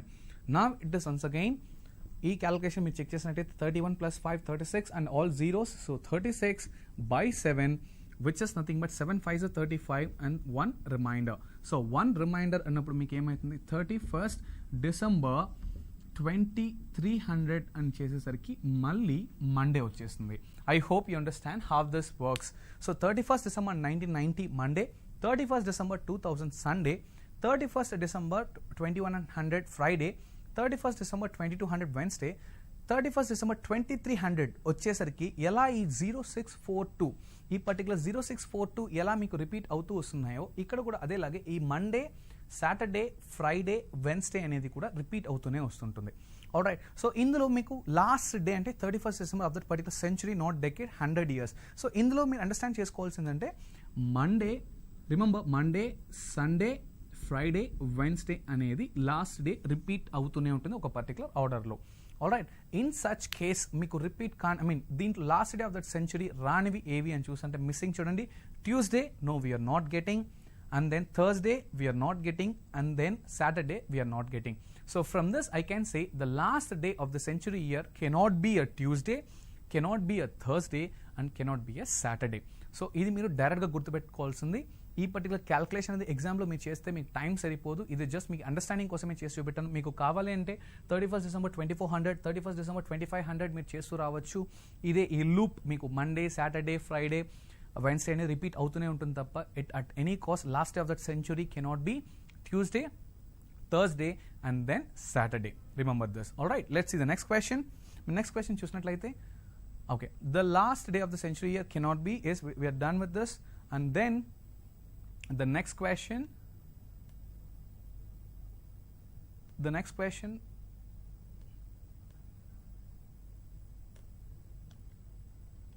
all right, the first day of the century year can be annaru. So ela aithe the last day of the century year cannot be annappudu manam em cheptam, cannot be ante manam em cheptam ante it is like Tuesday, Thursday, Saturday రావడానికి కుదరదు. ఇప్పుడు the last day of the century year can be అన్నాను అంటే it is Monday, Saturday, Friday, Wednesday. But ఈ particular question మీరు చూసినట్టయితే last day కాదు, first day of the century year can B అన్నాడు. సో ఇదేలాగా మీరు 1st January తీసుకున్నారు అంటే సాల్వ్ చేసి వస్తే, సో ఎక్స్ప్లెనేషన్ నేను మీకు చెప్పాను. సో మళ్ళీ కంప్లీట్గా the last days of the century year can be Friday, Wednesday, Monday, Sunday. ఇదే మనం డిస్కస్ చేసాం. సో ఇవన్నీ లాస్ట్ డేస్ వచ్చేటప్పుడు సెంచురీలో, so naturally the first days of the following centuries, so A particular సెంచురీస్కి ఫ్రైడే వచ్చే ప్లేస్లో Friday last day of the century అయితే, remember Friday last day of the century అయితే ఫస్ట్ డే ఆబ్వియస్లీ సాటర్డే ఉంటుంది. Wednesday last day of the century అయితే Thursday ఉంటుంది. So Monday last day of the century అయితే ఆ particular first day of the century మీరు చూసినట్లయితే Tuesday అవుతుంది. Then Sunday last day of the century అయితే Monday అవుతుంది. So whatever forget about the order, the first day of the century can be Saturday, Thursday, Tuesday, Monday అవుతుందమ్మా. I repeat, Saturday, Thursday, Tuesday. మీరు ఇక్కడ చూసినట్లయితే ఇవే first day of the centuries రావడానికి ఉన్న chances. First Saturday రావచ్చు. First day of the century అంటే first Jan, let's say for example 1st Jan 2001 is the best example. Now if you see the screen, Saturday, Thursday and then Tuesday and then Monday ive ravadaniki chances undi. I hope you understand. Let's see the next question. Which will have the same calendar year as that of 2011? Which will have the same calendar year as of 2011? And for this it is so simple. I'm going to give you a small logic which will help you to sort of this kind of problems. Manaki 3 conditions unnai. Ee 3 conditions ni meer gurtu pettukunte so you can answer it within fraction of seconds. Alright, ఆ condition ఏంటి అని మనం చూద్దాం. So 2011 యొక్క calendar year మళ్ళీ ఎప్పుడు repeat అవుతుంది? మీరు క్యాలెండర్ అల్గరిథం మీరు చూసినట్లయితే మళ్ళీ రిపీట్ అవుతూనే ఉంటుంది. ఇట్స్ నాట్ లైక్ 1000 ఇయర్స్ ఉంటే ఆ 1000 డిఫరెంట్ ఇయర్స్ ఉండదు. మరి క్యాలెండర్ రిపీటేషన్ అంటే ఏంటి అని చూసారంటే లెట్స్ టేక్ దిస్ 2018 అనే ఇయర్లో డెఫినెట్గా Jan 1st అనేది ఒక పర్టికులర్ డే వచ్చి ఉంటుంది. Jan 2nd అనేది ఒక పర్టికులర్ డే, ఒక పర్టికులర్ డే అండ్ డేట్ అనేది మ్యాచ్ అవుతూ వస్తుంది. అవునా? కొన్ని ఇయర్స్ తర్వాత మళ్ళీ ఇదేలాగా ఫస్ట్ డే ఆ పర్టికులర్ డేలో రావడం, ఆ పర్టికులర్ డేట్లో రావడం, సెకండ్ డే అదే డేట్లో రావడం. అంటే 2 క్యాలెండర్స్ మీరు తీసుకొని పైన హెడ్డింగ్ మీరు రిమూవ్ చేసినట్టయితే అంటే 2018 ఇంకేదన్నా ఆ హెడ్డింగ్ మీరు తీసేసినట్టయితే 2 క్యాలెండర్స్ డేట్స్ అండ్ డేస్ అనేది మ్యాచ్ అవుతూ వస్తుంది. మీరు ఏ పర్టికులర్ డేట్ తీసుకున్నా ఆ పర్టికులర్ డేట్ ఏ పర్టికులర్ డేలో ఉంది అనేది ఈ క్యాలెండర్లో అలానే ఉంటుంది. బట్ ఇది ఏంటంటే ఒక అల్గరిథంని ఫాలో అవుతూ రిపీట్ అవుతుంటుంది. ఆ అల్గరిథం ఏంటి అనేది మనం ఇప్పుడు తెలుసుకుందాం. లెట్స్ సీ ఫర్ ఎగ్జాంపుల్ మీరు చూసినట్లయితే explanation. If the given year is a leap year then add 28. Given year is a leap year then add 28 అంటే for example leap year calendar మళ్ళీ ఎప్పుడు రిపీట్ అవుతుందంటే ఎవ్రీ 28 ఇయర్స్కి ఒకసారి లీప్ ఇయర్ క్యాలెండర్ రిపీట్ అవుతుంది. For example 2000 అనేది leap year, ఆ particular calendar మీకు ఎప్పుడు రిపీట్ అవుతుందంటే 2028. జస్ట్ యాడ్ 2028లో రిపీట్ అవుతుంది. If the given year is a year next to leap year then add 6.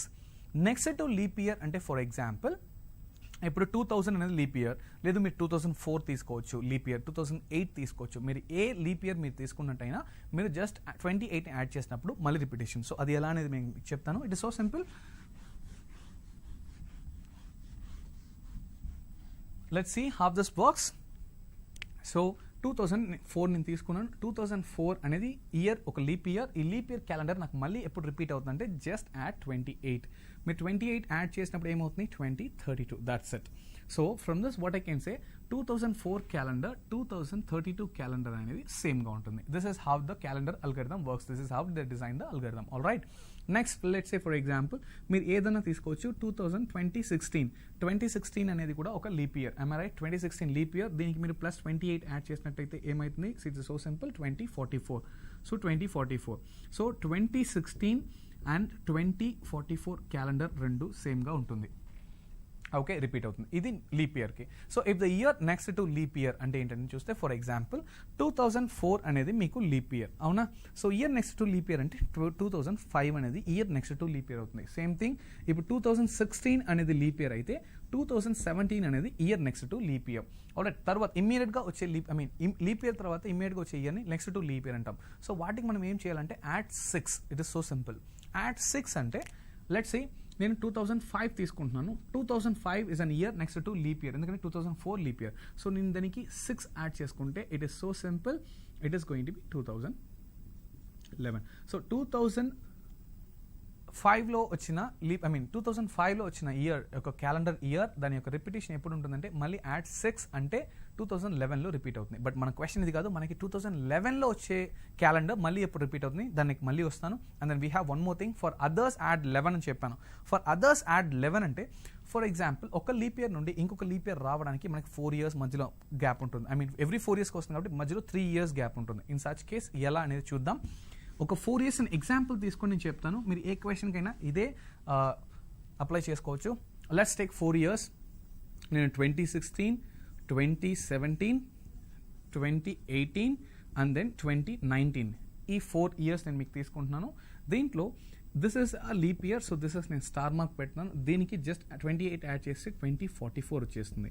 So since this is a leap year నేను +28 add చేశాను. Remember +28 add చేస్తే నా క్యాలెండర్ ఇయర్ రిపీట్ అవుతుంది. Now this is 2017. ఇది year next to leap year.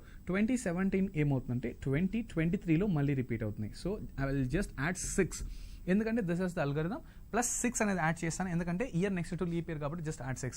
For others అని ఇక్కడ ఏంటంటే 2018 2019 అనేది అదర్స్ ఎందుకంటే మళ్ళీ మీకు 2020 అనేది లీప్ ఇయర్, మళ్ళీ 2020 లీప్ ఇయర్. సో ఇది వదిలేస్తే ఈ రెండింటికి మనం జస్ట్ ఏమవుతుంది ఎలా చేస్తే so simple we have to add +11 అంటే 2018కి 11 యాడ్ చేసి మీకు ఏమవుతుంది 2029 and then 2019 it is 2030. Alright.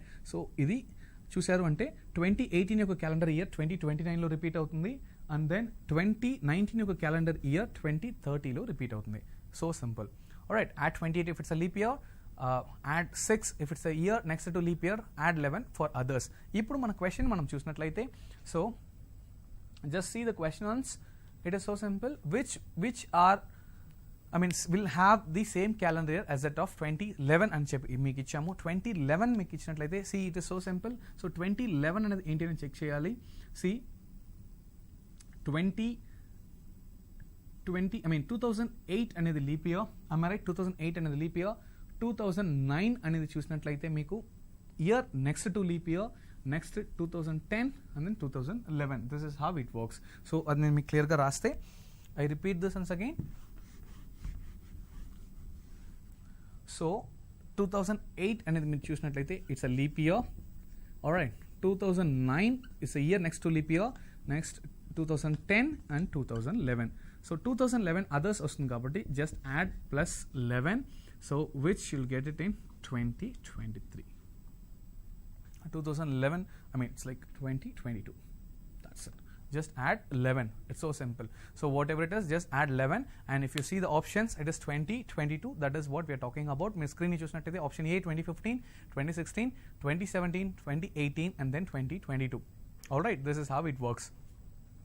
So answer is 2022. All right. Now, so very important question. How many days are there in X weeks and X days?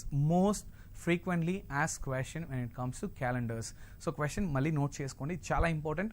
How many days are there in x weeks and x days? So x weeks x డేస్లో ఎన్ని days ఉంటుంది? What does it mean x weeks and x days అని మీకు question రావచ్చు. For example x weeks x days అంటే x వెల్లీలో x ప్లేస్లో మీరు ఏదైనా సబ్స్టిట్యూట్ చేయించుకోవచ్చు. 2 weeks 2 days, 3 weeks 3 days, 4 weeks 4 days ఇలా అనమాట. ఎక్స్ కామన్, వీక్స్ అనేది common. So x weeks x డేస్లో ఎన్ని డేస్ ఉంటుంది టోటల్గా అనేది ఎలా క్యాలిక్యులేట్ చేస్తాం? మనకి ఇక్కడ 4 ఆప్షన్స్ ఇచ్చారు. అదేంటంటే first it is 7x² and then 8x, 14x, D, 7 and E none of this. Answer is so simple. Answer is 8x. 8x ఎలా వస్తుంది అనేది ఒకసారి మనం చెక్ చేద్దాం. So simple. జస్ట్ ఎక్స్ ప్లేస్లో ఒకటి సబ్స్టిట్యూట్ చేసి ఒక వాల్యూ సబ్స్టిట్యూట్ చేస్తే will get it. Let's see how this works. So x weeks x days, am I right? X weeks x days అనేది మనకి ఇక్కడ question. And then so simple. Let x is equal to 3. Let x is equal to 3. మీరు 3 substitute చేయాలని అవసరం లేదు, మీరు ఏదైనా substitute చేయొచ్చు. నేను ఎగ్జాంపుల్కి తీసుకుంటున్నాను. Let X equal to 3. X equal to 3 అయితే ఏమవుతుంది మీకు 3 weeks 3 days అవుతుంది. am I right? Just because X is common for weeks and days. 3 weeks 3 days అవుతుంది. 3 weeks 3 days ఎంత మీరు చెక్ చేసినట్టే 3 weeks అంటే we know that weekly 7 days, 3 weeks అంటే 21 days and then 3 it is going to be 24 days. సో 3 weeks 3 daysలో మొత్తం ఎన్ని డేస్ ఉంటుందంటే 24 days. ఇప్పుడు ఈ 24 అనేది మీకు ఆప్షన్లో ఎక్కడ సాటిస్ఫై అవుతుందో that is going to be the answer. So మీరు చూసినట్లయితే let's talk about first option. 7x² ఉంది. 7x² మీరు చూసినట్లయితే 7 and what is the value of X? It is 3. So 7 into 3² 7 into 3² అంటే 7 into 9. So 7 into 9 is obviously 7 9s are it is 63. It is not the answer just because we supposed to get 24 days. Avuna. Next option 2 chudandi. Option 2, what is option 2 here? It is 8x. So simple, 8x. So 8 into point is nothing but into x and ekadanta x is 3. So 8 into 3 which is 24 days. Perfect. So this is going to be our answer. 8x is the answer. And 14x అన్నారు, 14 into 3 42, not at all sufficient. And 7 no, and none of this no. So answer is 8x. Alright, so I hope you understand the classes. So ఈ problems అన్ని మీరు చూసారు కదా. So నిన్న మనం first calendar question, basic calendar క్వశ్చన్ని ఎలా solve చేయాలనేది చెక్ చేసాం. ఐ మీన్ ఒక పర్టికులర్ డేట్ ఇచ్చి ఆ పర్టికులర్ డేట్లో ఏ డే అనేది ఫైండ్ అవుట్ చేయడం అనేది it's a basic. And today we have discussed multiple problems. I hope you understand calendar's concept. If you have any questions or doubts, please post in the comments. I shall reply. I'm just waiting for your comments. Alright, thank you so much for the class.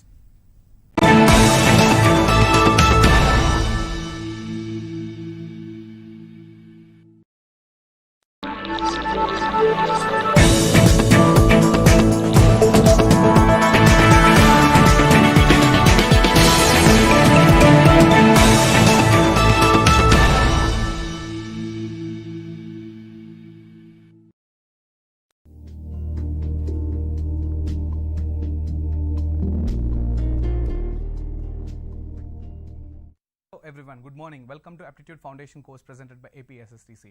So today we are going to discuss analogy. What is meant by analogy and how it works. So first, in order to get into the problems, we understand what is the methodology under this. All right, let's start. So when it comes to analogy,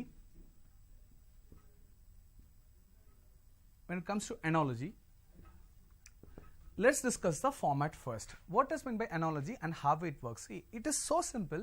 Analogy in the sense, so there will be a relationship between two terms or words. We need to understand how it works. Alright, let's say for example, A, B, C, D.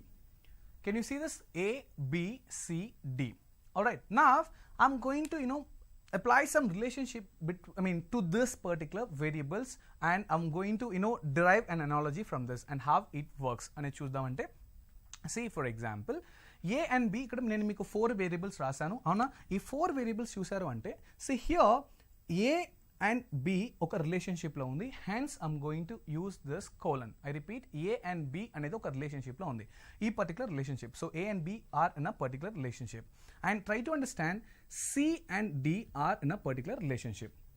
I repeat, analogies lo entante, see, we understand what is the relationship between two terms here, and we need to apply the same relationship to the other variables in order to get the answer. Ante adi ela anedi nenu meeku cheptanu. For example, we have 4 variables. A variables enti ante A, B, C, D. ఇవే ఆ 4 variables. So ఈ వేరియబుల్స్ని use చేసి అనాలజీని ఎలా define చేస్తాం అనేది ఒకసారి check చేసుకుందాం. నా A and B are in a relationship. Are in a relationship అనేది ఎలా అంటే, ఫర్ ఎగ్జాంపుల్ ఏ అనేది బికి బ్రదర్ అనుకుందాం. Try to understand, A is the brother of B. For your understanding purpose, A is the brother of B. Alright, so ఈ relationship లో ఉంది అని మెన్షన్ చేయడానికి నేను ఏం చేస్తున్నాను అంటే జస్ట్ ఒక కోలన్ మెన్షన్ చేస్తాను. అట్ ద సేమ్ టైమ్ నా C and D are in a relationship. Once again, C and D are in a relationship. So ఈ C and D A relationship లో ఉందంటే, once again C is the brother of D. Alright, C is the brother of D. So A, B యొక్క relationship ఏంటి? Siblings. A is the brother of B, siblings. And C, D relationship ఏంటి అంటే, it is once again siblings. C is the brother of D అంటున్నాను, siblings. Alright, so దీన్ని బట్టి ఏంటంటే A and B ఏ రిలేషన్షిప్లో అయితే ఉన్నాయో, C and D కూడా అదే రిలేషన్షిప్లో ఉన్నారు. అంటే A and B సిబ్లింగ్స్ అయితే C and D కూడా సిబ్లింగ్సే. Let's say for example, siblings కాదు ఇంకేదైనా తీసుకుంటే, let's say A and B, A father, B son అని తీసుకుందాం. I repeat, A father, B son అని తీసుకుంటే, once again C is to D కూడా C father, D అనేది son అని తీసుకుంటే, ఫర్ ఎగ్జాంపుల్, సో ఇవి రెండు సేమ్ రిలేషన్షిప్లో ఉన్నాయి కాబట్టి I'm going to mark it as an proportion symbol ఉంటుంది. It is nothing but analogy. నా ఈ అనాలజీ ఎలా డిరైవ్ అవుతుంది ఏంటి అనేది చెక్ చేస్తాం. సో ట్రై టు అండర్స్టాండ్, మీకు ఎగ్జామ్స్లో మీ క్వశ్చన్స్లో మీరు చూసినట్లయితే they'll not give you the 4th term, they'll not give you this D. ఎందుకు డి ఇవ్వరు అనేదంటే, this is what you need to find out. ఈ డీనే మీరు ఫైండ్ అవుట్ చేయాల్సి ఉంటుంది. ఓకే, సో ఏబి ఒక రిలేషన్షిప్లో ఉన్నారు. సో ఏబి ఏ రిలేషన్షిప్లో ఉన్నారు అంటే, సిడి కూడా అదే రిలేషన్షిప్లో ఉన్నారు. Okay, for example, A is the brother of B అంటే C is also brother of that person. Alright, నా దీంట్లో మీరు అండర్స్టాండ్ చేసుకోవాల్సింది ఏంటంటే, రిమెంబర్, ఏకి సికి ఎటువంటి రిలేషన్షిప్ ఉండదు. ఏకి సికి ఎటువంటి రిలేషన్షిప్ ఉండదు. Alright, and A at any cost సికి రిలేట్ అవ్వడు. Alright. So A particular relationship is given in between A and B. అంటే క్వశ్చన్లో మీకు ఏకి బీకి ఒక పర్టికులర్ రిలేషన్షిప్ ఇస్తారు. At the same time so A is to B proportion C is to question mark అనేది మీకు క్వశ్చన్ అయితే ఏ అండ్ బీకి ఒక రిలేషన్షిప్ డెఫినెట్గా ఉంటారు అని చెప్పాను కదా ఆల్రెడీ. సో ఇలా కోలన్ మెన్షన్ చేశాను అంటేనే వీళ్ళిద్దరు ఒక రిలేషన్షిప్లో ఉన్నారు అని చెప్పి ఒక రిలేషన్షిప్ వాళ్ళే ఇస్తారు. And then C is to question mark అంటారు. సో ఈ A is to Bలో ఏ రిలేషన్షిప్ అయితే ఈ A is to Bకి ఏ రిలేషన్షిప్ అయితే ఉందో అదే రిలేషన్షిప్ మీకు Cకి అప్లై చేసినప్పుడు మీకు ఆన్సర్ ఏమొస్తుంది అనేది మీరు ఫైండ్ అవుట్ చేయాలి. అంటే ఎలా దీన్ని ఫైండ్ అవుట్ చేసే ముందు there are certain points which you need to remember. A and C కి ఎటువంటి A and C కి ఎటువంటి రిలేషన్షిప్ ఉండదు. A and B కి మాత్రమే రిలేషన్షిప్ ఉంటుంది. At the same time B and C కి కూడా ఎటువంటి రిలేషన్షిప్ ఉండదు.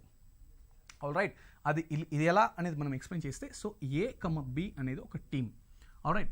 C, D అనేది ఒక టీమ్. బట్ ఈ D ఎవరు అనేది వాళ్ళు ఎవరు, that is what we need to find out. But వీళ్ళిద్దరు ఒక టీం అంటే వీళ్ళిద్దరికి ఒక రిలేషన్షిప్ ఉంటుంది. వీళ్ళిద్దరికి ఏ రిలేషన్షిప్ అయితే ఉంటుందో C and D కూడా అదే రిలేషన్షిప్ ఉంటుంది. సో ఒక పర్టికులర్ రిలేషన్షిప్ వాళ్ళే ఇస్తారు. ఆ రిలేషన్షిప్ని యూటిలైజ్ చేసి అప్లై చేసి we need to find out the answer. నా at the same time remember for example ఇక్కడ D ఉంది అంటే కూడా ఇక్కడ క్వశ్చన్ ఫార్మాట్ పక్కన పెడితే ఫస్ట్ ఫార్మాట్ చూద్దాం. ఇక్కడ D అనేది కూడా ఉంది అంటే రిమెంబర్ ఏ Dకి కూడా ఎటువంటి రిలేషన్షిప్ ఉండాల్సిన అవసరం లేదు, ఉండదు కూడా. ఏ Dకి ఎటువంటి రిలేషన్షిప్ ఉండదు. అండ్ దెన్ B Dకి కూడా ఎటువంటి రిలేషన్షిప్ ఉండదు. సో అనాలజీలో A B C D. So A and B ఒక సెట్ C అండ్ D అనేది ఒక సెట్. A అండ్ Bకి ఒక రిలేషన్షిప్ ఉంటుంది. C అండ్ Dకి ఏ అండ్ Bకి ఏ రిలేషన్షిప్ అయితే ఉంటుందో C అండ్ Dకి కూడా అదే రిలేషన్షిప్ ఉంటుంది. బట్ ఏకి Cకి ఎటువంటి రిలేషన్షిప్ ఉండదు. At the same time A and Dకి ఎటువంటి రిలేషన్షిప్ ఉండదు. B అండ్ Cకి ఎటువంటి రిలేషన్షిప్ ఉండదు. B అండ్ Dకి కూడా ఎటువంటి రిలేషన్షిప్ ఉండదు. సో ఇది మనం టీమ్గా కన్సిడర్ చేస్తే A అండ్ B ఒక టీమ్ ఇక్కడ, C అండ్ D ఒక టీమ్ ఇక్కడ. ఆల్రైట్. మరి మీరు ఏంటి ఫైండ్ అవుట్ చేయాలి అంటే సో సింపుల్. ఈ పర్టికులర్ క్వశ్చన్ని ఎలా ఇస్తారంటే A is to B అనేది ఇస్తారు. So A is to B అనేది 2 టర్మ్స్ ఇస్తారు.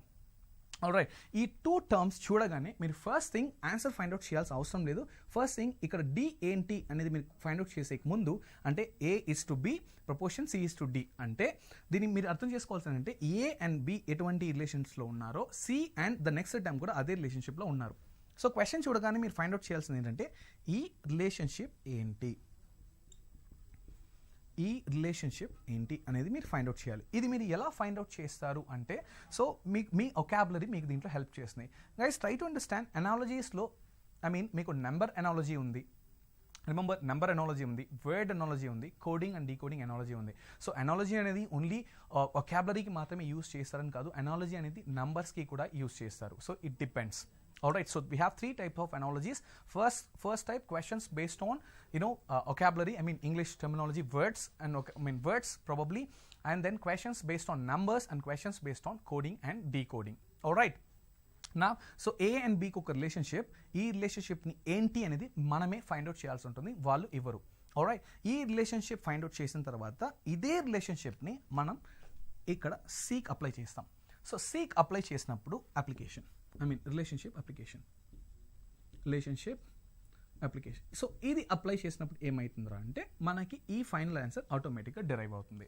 బట్ ఛాలెంజెస్ ఏంటి అనాలజీలో అనేది మీరు చూసుకోవాలి. గైస్ నేను మీకు ఫస్ట్ నుండే చెప్తున్నాను, when it comes to aptitude questions ఎప్పుడు హార్డ్గా ఉండదు. ఆల్రైట్. క్వశ్చన్స్ అనేది ఒక స్టాండర్డ్ ఒక స్టాండర్డ్స్ని ఫాలో అవుతూ ఉంటుంది. ఓకే, ఒక స్టాండర్డ్ ఫార్మాట్, ఒక స్టాండర్డ్స్ని ఫాలో అవుతూ ఉంటుంది. సో క్వశ్చన్ ఈజీ లేదు క్వశ్చన్ హార్డ్ అనేది ఎప్పుడు డిఫరెన్షియేట్ చేస్తారు అంటే it's all about your answers. Okay, options. మీ ఆప్షన్సే మీ క్వశ్చన్ ఈజీగాను టఫ్గాను చేస్తుంది. ఆల్రైట్. సో ఫర్ ఎగ్జాంపుల్ ఎలా అనేది మీరు చూసినట్లయితే సో దీనికి మీకు ఒక ఎగ్జాంపుల్ చెప్తాను. క్వశ్చన్స్ ఎలా టఫ్ చేస్తుంది అనేది మీరు ఒక క్వశ్చన్ హార్డా ఈజీనా అనేది ఎలా డిఫరెన్షియేట్ చేస్తారు అంటే ఆప్షన్స్ని బేస్ చేసుకొని. Let's say for example we have a calculation. ఆ క్యాల్కులేషన్ ఎలా ఉంది అంటే 4905. ఇది మీకు ఆల్రెడీ ఫస్ట్ క్లాస్లో ఎక్స్ప్లెయిన్ చేస్తున్నాను యాప్టిట్యూడ్ ఇంట్రడక్షన్లో, but I'm just repeating for your understanding thing. 4905 అనే నెంబర్ ఉంది అండ్ దీన్ని 698 అనే నెంబర్ డివైడ్ చేయాలి. ఐ రిపీట్, 4905 అనే ఒక నెంబర్ని 698 డివైడ్ చేస్తే సో ఇదే మీ క్యాల్కులేషన్ యొక్క ఫైనల్ సొల్యూషన్ పార్ట్. దీన్ని డివైడ్ చేసినట్లయితే విల్ గెట్ ద ఆన్సర్. నా ఈ సేమ్ క్యాల్కులేషన్ని ఎలా ఈజీగా చేయాలి, ఎలా హార్డ్గా చేయాలి అనేది ఆప్షన్స్ డిఫైన్ చేస్తుంది. Let's see how it works. For example first ఈ ఆప్షన్ ఎలా ఉంది అంటే let's say 6 point some 2 digit, 2 7.2 digits, 3 8.2 digits, and then 4 9.2 digits. So empty space is just 2 digit numbers and 6.46 6.01 something. Okay, just an example. Now ఇంకొక option మీరు చూసినట్లయితే ఇదొక set of options. ఇంకొక set of options మీరు చూసినట్లయితే 7 point, second option కూడా 7 point, third option కూడా 7 point, fourth option 7 point. అన్ని 7 points ఉంది. బట్ నెక్స్ట్ వచ్చే డిజిట్స్ ఇక్కడ డిఫరెంట్ నెక్స్ట్ వచ్చే డిజిట్స్ ఇక్కడ డిఫరెంట్ అంటే ఏంటి ఎలా అని చెప్పి. సో ఈ క్వశ్చన్ ఒక్కసారి మీరు అబ్జర్వ్ చేయండి. సో 4905/698. సో ఈ పర్టికులర్ ఆప్షన్స్ చూసినట్లయితే 6 points, 7 point, 8 point, 9 point అన్నిటికీ చాలా డిఫరెన్సెస్ ఉన్నాయి. am I right? సో ఇది మీరు క్యాల్కులేషన్ పార్ట్లో మీరు చూసినట్లయితే దీన్ని మనం కంప్లీట్గా 7 అని కాసేపు అజ్యూమ్ చేసుకోవచ్చు. 698 or 700 or 7 what ever it may. And దీన్ని నేను 4900గా అజ్యూమ్ చేసుకోవచ్చు. am I right? 4900 గాను దీన్ని 700 గాను అప్రాక్సిమేషన్. నా this two zeros gets cancelled. So 7 ones it is 7 sevens. So 7 points. So exactly ఇది 7 points లో మనకు రావచ్చు. 7 points. I mean ఇది 6 point లో కాకపోయినా 7s లో రావచ్చు. సో డెఫినెట్గా ఇది 700 కంటే ఈ వాల్యూ తక్కువే ఉంది అండ్ ఇది 4900 కంటే ఎక్కువే ఉంది. సో డెఫినెట్గా ఇక్కడ 6 point రావడానికి ఛాన్స్ లేదు, 7.0 లేదు, 7 point రావడానికి ఛాన్సెస్ ఉంది. ఆల్రైట్, నా ఇదొక బేసిక్ క్యాల్కులేషన్. నా ఈ ఆప్షన్స్ మీరు చూసినట్లయితే it is easy for us. First option 6 point and second option is 7 point, third option is 8 point, fourth option is 9 point. So obviously ఈ పర్టికులర్ ఆప్షన్స్ మనకి క్యాలిక్యులేషన్ ఈజీ చేసింది. Just because by seeing this itself we can say this is 7 point. Alright, so 6ని 8ని 9ని ఆటోమేటిక్గా eliminate చేయొచ్చు, ఎందుకంటే 49/7 we know that it is 7/7. Alright, నా ఇదే మీరు సెకండ్ సెట్ ఆఫ్ ఆప్షన్స్ మీరు చూసుకున్నట్లయితే అన్ని 7 pointsలోనే ఉంది. సో అన్ని 7 pointsలోనే ఉండేటప్పుడు ఫర్ ఎగ్జాంపుల్ ఇక్కడ మనం అప్రాక్సిమేషన్ వాల్యూ మనం చేయలేం. Alright, in such case we need to do the division. In the sense 698, I mean 4905 divided by 698. మీరు ఎగ్జాక్ట్గా డివిజన్ చేసి ఫైనల్గా వచ్చే కోషెంట్ని మాత్రమే మీరు చూస్ చేసుకోగలుగుతారు. ఐ మీన్ అది 7.07091 ఉండొచ్చు, లేదు 7.02 ఉండొచ్చు, 7.03 ఉండొచ్చు, 7.04 ఉండొచ్చు. I hope you understand this. So ఈ మీ క్యాల్కులేషన్స్ని మీ ఆప్షన్స్ మాత్రమే హార్డ్ చేయగలుగుతుంది. సో యాప్టిట్యూడ్లో ఎటువంటి క్వశ్చన్ అయినా మీ ఆప్షన్స్ని బేస్ చేసుకుని మీ యొక్క టైమింగ్ అనేది ఆధారపడి ఉంటుంది. So I suggest you to go to the options first. Understand what is option A, options B, option C and option D. Please don't ignore. ఎంతసేపు మీరు క్వశ్చన్తో స్ట్రగుల్ అవుతుంటే మీ ఆప్షన్స్ 90% ఆఫ్ ద క్వశ్చన్స్ మీరు ఆప్షన్ని చూసే elimination మెథడ్లో మీరు answer చేయొచ్చు. am I right? So in such case ఇది మీరు చూసారు కదా, ఇది ఎందుకు ఎగ్జాంపుల్ చెప్పాలంటే the same applies to analogy here. So అనాలజీలో A and B డెఫినెట్గా ఒక రిలేషన్షిప్లో ఉంటుంది అన్నాను. At the same time C and D ఒక అదే రిలేషన్షిప్లో ఉంటుంది. బట్ ఈ A and Bకి ఫస్ట్ మీరు రిలేషన్షిప్ ఫైండ్ అవుట్ చేసిన వెంటనే సికి అప్లై చేసి డి ఏంటి అనేది చెక్ చేసే ముందు కింద ఉన్న ఆప్షన్స్ ఏంటి అని చూడండి. సో ఆప్షన్స్ ఈజీ అంటే క్వశ్చన్ ఈజీ చేయాలంటే అన్ని మల్టిపుల్ ఆప్షన్స్ ఇస్తాడు, అంటే సంబంధమే లేకుండా ఆప్షన్స్ ఇస్తాడు. ఎలిమినేషన్ రూల్లో మీరు ఎగ్జాక్ట్గా అది ఏంటి అనేది ఫైండ్ అవుట్ చేయొచ్చు. ఒకవేళ క్వశ్చన్ని హార్డ్గా అడగాలి అనుకుంటే 4 ఆప్షన్స్ ఆల్మోస్ట్ సిమిలర్గా ఉంటుంది. అంటే ఒక ఆన్సర్ 100% కరెక్ట్, ఇంకొక ఆన్సర్ 90% సిమిలర్గా ఉంటుంది, ఇంకొక ఆప్షన్ 80% సిమిలర్గాను, ఇంకొక ఆప్షన్ సిమిలర్ 50 or 60% సిమిలర్గాను ఉంటుంది. So that time you take at that particular time you'll be confused అంటే నేను ఆప్షన్ ఏది షూట్ చేసుకోవాలి. So in such case so దీంట్లో మీరు వర్డ్స్ అనేది ఒకాబులరీ ఆన్ డైలీ బేసిస్ మీకు ఇంగ్లీష్ కమ్యూనికేషన్ మీ యాప్టిట్యూడ్ ఎంత ముఖ్యమో మీ కమ్యూనికేషన్ స్కిల్స్ ఇంప్రూవ్మెంట్ కూడా అంతే ముఖ్యం. సో ఇన్ సచ్ కేస్ ఇలాంటి టాపిక్స్ మీరు రీజనింగ్లో వర్బల్ రీజనింగ్ సాల్వ్ చేసేటప్పుడు you have to be more cautious. Okay, more cautious and try to learn as much as vocabulary you can. It really helps you to crack the examination. And ee vocabulary anedi meek in fact so question edanna let's say for example edanna complicated terminology వచ్చేటప్పుడు కూడా మీకు వచ్చినప్పుడు కూడా మీకు ఈజీగా ఉంటుంది solve చేయడానికి. Alright, నా సో ఇది అర్థమైంది కదా. A is to B, C is to D, A is to A and B కి ఏ రిలేషన్షిప్ ఉందో అది ఫైండ్ అవుట్ చేసి అది మనం Cకి అప్లై చేసి అండ్ దెన్ C నుండి ఆ D అనేది ఏంటి అనేది మనం ఫైండ్ అవుట్ చేసాం. So before we get into the practice questions let me train you people on certain vocabulary. కొన్ని మీకు నేను హెల్ప్ చేస్తాను, కొన్ని రిలేషన్షిప్స్ నేను మీకు ఎక్స్ప్లెయిన్ చేస్తాను. Alright, just note down first one. Alright, it's going to be study and relationship. Let's say for example study and the topic relationship అనేది చూసుకుందాం. Study and topic relationship ఉంటుంది. Alright, so let's see.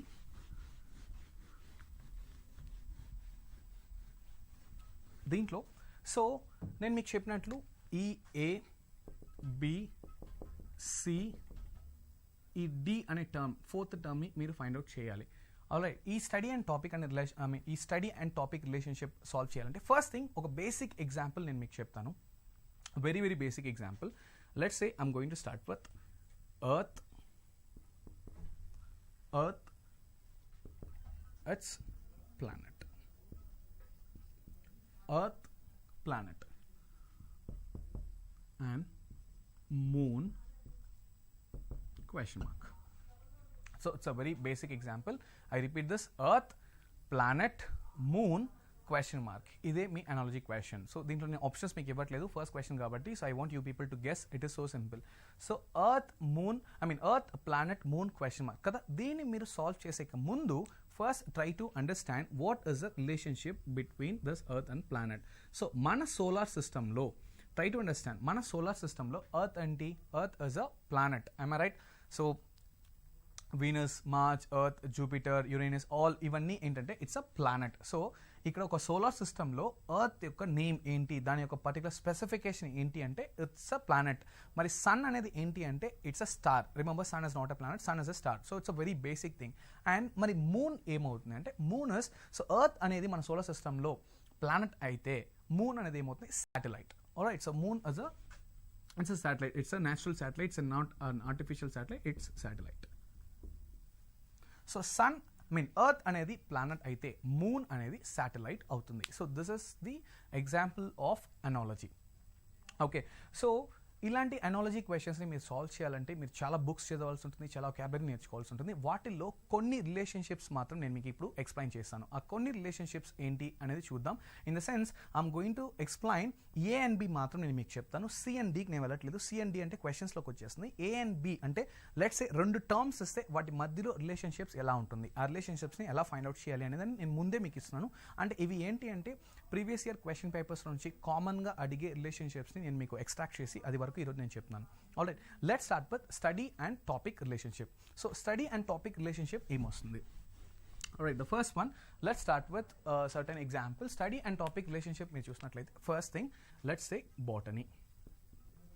So మీ subjects నుంచి చూద్దాం. It's like study and topic relationship.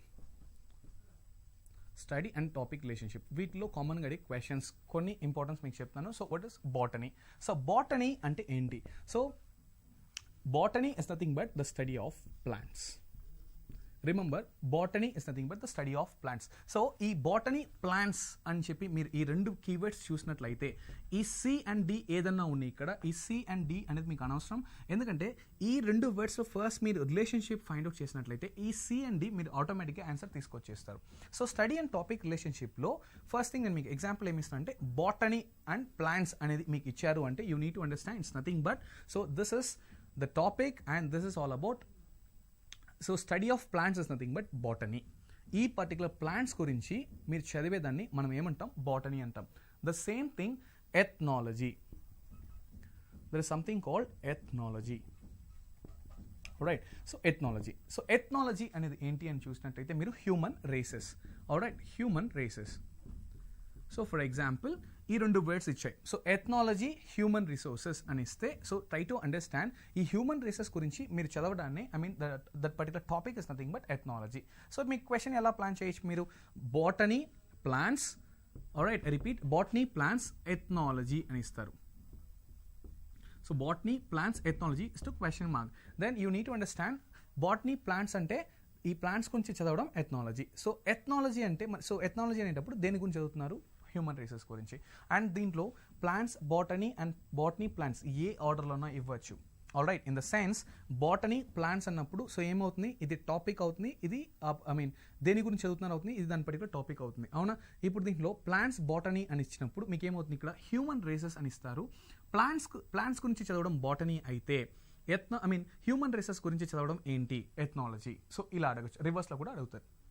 Alright, next చూడండి, ఒటాలజీ. OTOLOGY. What does it mean by otology? So otology is nothing but the study of eggs. Otology is nothing but the study of eggs. And then mycology. So it's like study of fungi. So ఇలాంటివి మీరు కొన్ని basic వాటివి తెలుసుకుంటే it would be so easy for you to understand the concept. So ఇవే ఈ 4 ఎగ్జాంపుల్స్తో పాటు close చేయమని చెప్పి నేను చెప్పట్లేదు. సో ఇలాంటివి మీరు ఇంకొన్ని వర్డ్స్, బేసిక్ వర్డ్స్ అన్నీ నేర్చుకోవాల్సి ఉంటుంది. For example astrology. So astrology, for example, astrology is like study of what? Your future, your prediction. Am I right? Astrology is nothing but study of prediction. The same thing, like let's say if I say aeronautics, so aerospace engineering. So aerospace engineering is study of what? So aeroplanes and the engineering, exactly. So this is how it works. So if I say computer science engineering, so మీరు ఏం చేయాలంటే ఈ study and topic relationship heading కింద ఇలాంటి కొన్ని రాసి note చేసి పెట్టుకుంటే it would be easy for you to refer in the future. Alright, next మనం చూసినట్లయితే వర్కర్ అండ్ టూల్ రిలేషన్షిప్ అనేది చూద్దాం. So worker and tool relationship మీద కూడా మీకు ఎక్కువ క్వశ్చన్స్ వస్తాయి. For example worker and tool relationship. Worker and tool relationship. So దీంట్లో క్వశ్చన్స్ ప్రాక్టీస్ చేయడం అనేది ఇంపార్టెంట్ కాదు. రిమెంబర్, ఈ రిలేషన్షిప్స్ని నేర్చుకోవడం మాత్రమే మీకు ఇంపార్టెంట్. సో ఇలాంటి పర్టికులర్ థింగ్ అనేది మీరు నేర్చుకోవాలి. So what is this worker and tool? All right, so for example Gardner అని నేను మీకు చెప్తున్నాను. All right, Gardner. So Gardner అంటే ఎవరు? So gardener, we all know that it's like the person who takes care of the garden. Am I right? So the person who takes care of the garden. So in such case what we call, so gardener అనేది worker, gardener అనేది ఒక మనిషి, అవునా? So this particular person works with which kind of tool అనేది మీకు తెలియాలి. So gardener works with a harrow. Harrow అనేది మీరు చూసినట్లయితే సో ఇట్స్ లైక్ ఒక స్పైక్స్ ఉన్న ఒక మిషన్ లా ఉంటుంది. మొత్తం ఆ సర్ఫేస్ మొత్తం క్లీన్ చేయడానికి, నీట్ చేయడానికి, ఓకే, ఒక గార్డెనింగ్ చేయడానికి యూజ్ చేసే ఒక టూల్ అది. Alright, it has some spikes kind of, మీకు ఇలా ఉంటుంది. ట్రాక్టర్స్ వెనుక మీరు చూస్తారు దున్నడానికి అని చెప్పి అంటాం. It's a kind of spikes లాగా ఉంటుంది. అది హ్యాండ్ టూల్ వస్తుంది, పెద్ద మెషిన్స్ కూడా వస్తున్నాయి. సో గార్డెనర్ అనేది తన యూజ్ చేసే టూల్ ఏంటి అంటే మెయిన్గా it's like harrow. And let's say for example tailor. So tailor అనే అతను, సో టైలర్ ఏం చేస్తాడు, ఏ పర్టికులర్ టూల్తో యూజ్ చేస్తాడు అనేది మనకు తెలియదు. So tailor is obviously needle. Tailoring machine అంటారు, but needle. All right, understand? So it's needle. And then if you observe soldier. So soldier, so ఒకసారి మీరు చూసినట్లయితే సోల్జర్ అనే అతను దేంట్లో మీరు ఏం యూజ్ చేస్తాడు, టూల్ ఏంటి? సో సోల్జర్ అనే అతను వర్కర్ అయినప్పుడు సో టూల్ ఏమవుతుంది అనేది మీరు చెక్ చేయాలి. సో టూల్ ఏమవుతుంది ఇక్కడ, ఆబ్వియస్లీ అంటే సోల్జర్ అనే అతను టూల్ ఏంటి ఇక్కడ, గన్ అని మీరు గుర్తుపెట్టుకున్నా ఓకే. లేదు అంటే ఫర్ ఎగ్జాంపుల్ వెపన్ అని నోట్ చేసుకున్నా మీకు ఓకే. రిమెంబర్, గన్ అని మీరు నోట్ చేసుకున్నా ఓకే, లేదంటే వెపన్ అని మీరు నోట్ చేసుకున్నా okay. So no need to worry about. All right, next మీరు చూసినట్లయితే tool, next thing, and then tailor, needle, gardener, and it's like a harrow, and then soldier, gun, doctor. Let's say for example doctor. So doctor అనే అతను ఒక person అయితే, ఒక worker అయితే తన tool use చేసే టూల్ ఏముంటుంది, it is stethoscope.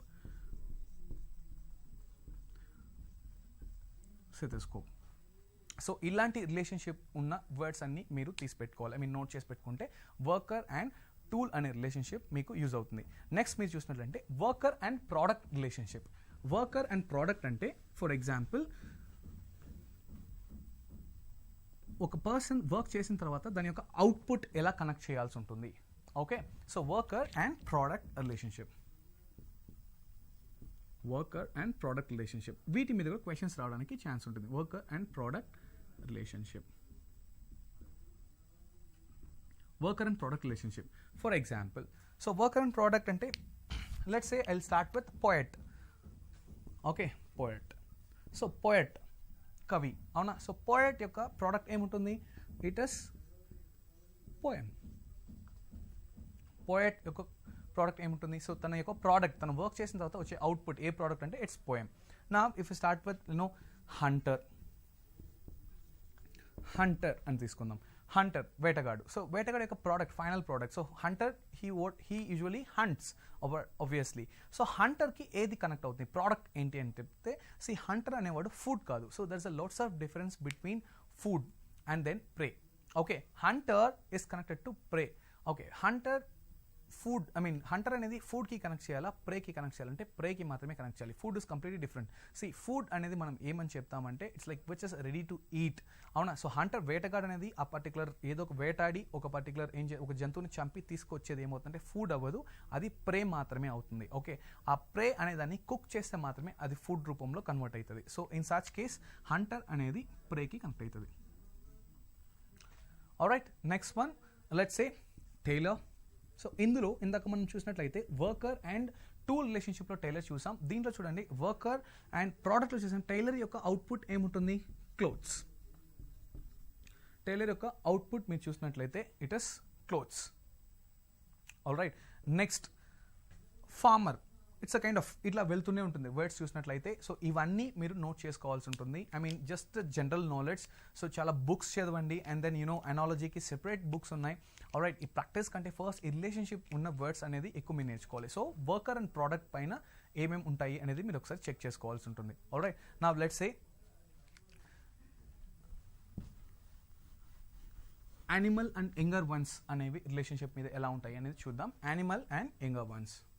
So animal and younger once.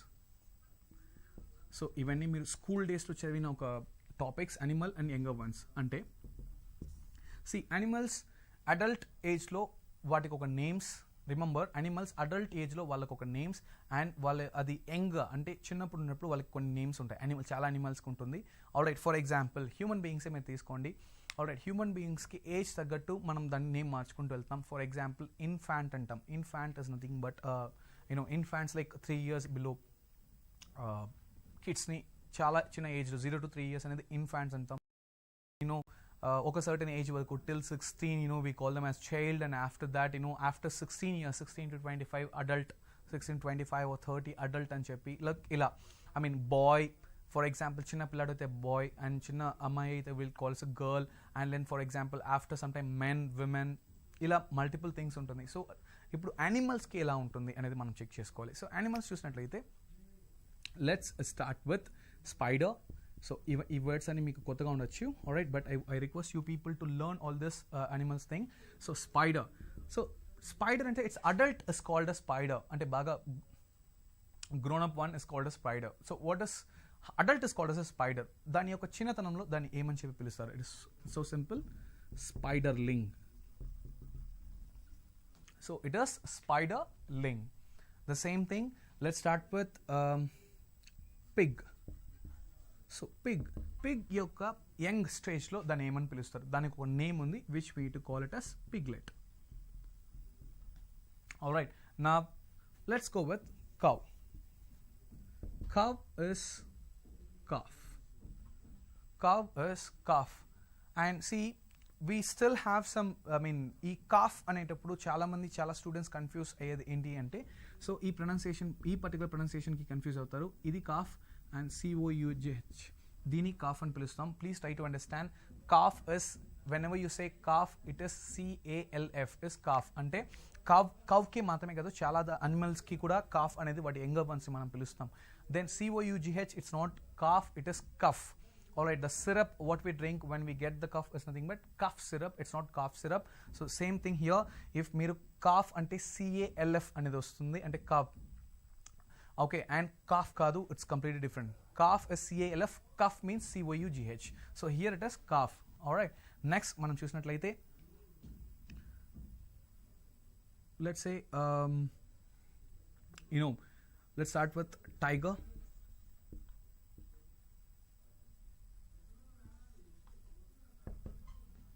So the younger one. So tiger is adult one. Am I right? So how we call small before we get into tiger, let's think about horse. So horse అనేది చాలా important. ఇది ఫ్రీక్వెంట్గా as క్వశ్చన్స్లో ఉంటుంది. So horse is nothing but పోనీ.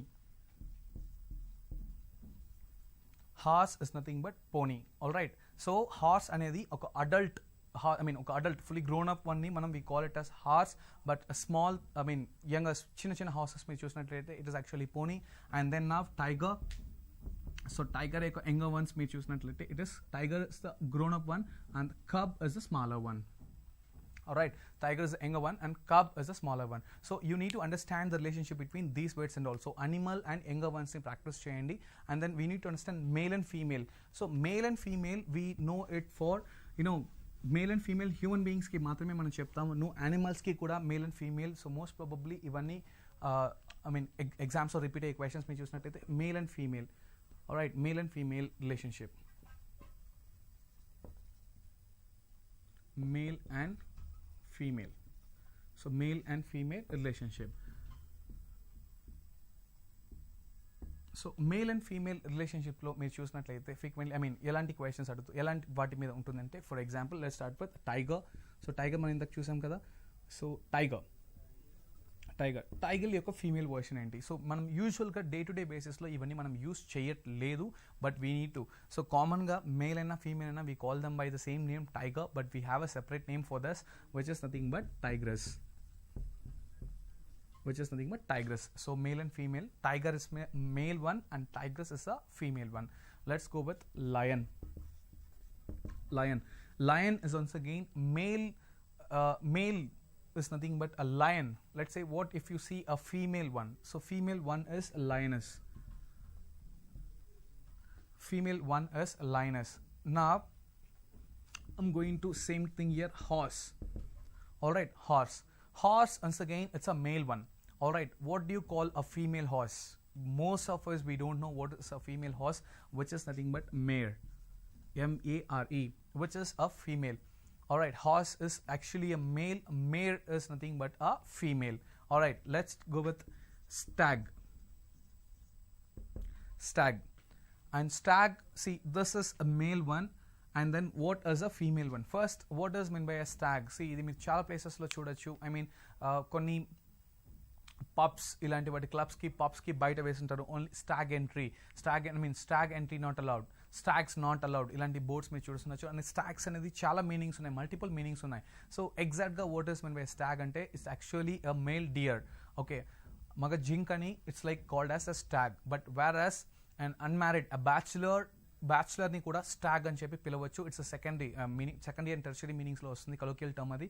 So stag అంటే it's actually a male deer, but once again బ్యాచులర్ని stag గాను represent చేస్తారు. స్టాగ్స్ నాట్ అలౌడ్ అంటే it's like a group of men who are not married, unmarried men, like a group of men is also called as a stag. And bachelors party, very common word used nowadays. Bachelor's party, which is nothing but stag's party, that is okay. Stag is nothing but group of men అని వస్తుంది. All right, so stag is a, so primary meaning చూసినట్లయితే stag is a male one and maga zinc అవుతుంది. So male deer it is. So female it's called as doe. Female one it's called as doe. So male and female. All right, so this is how it works. So ఇలాంటి words అనేది మీరు చాలా నేర్చుకోవాల్సి ఉంటుంది. ఈ వర్డ్స్ని base చేసుకొని మీకు relationships అనేది and questions అనేది ఫామ్ అవుతుంది. సో నేను మీకు ఇప్పుడు కొన్ని క్వశ్చన్స్ మనం ప్రాక్టీస్కి చూస్తాం. ఆ క్వశ్చన్స్ ఏంటంటే, let's start with the first question. Question number 1.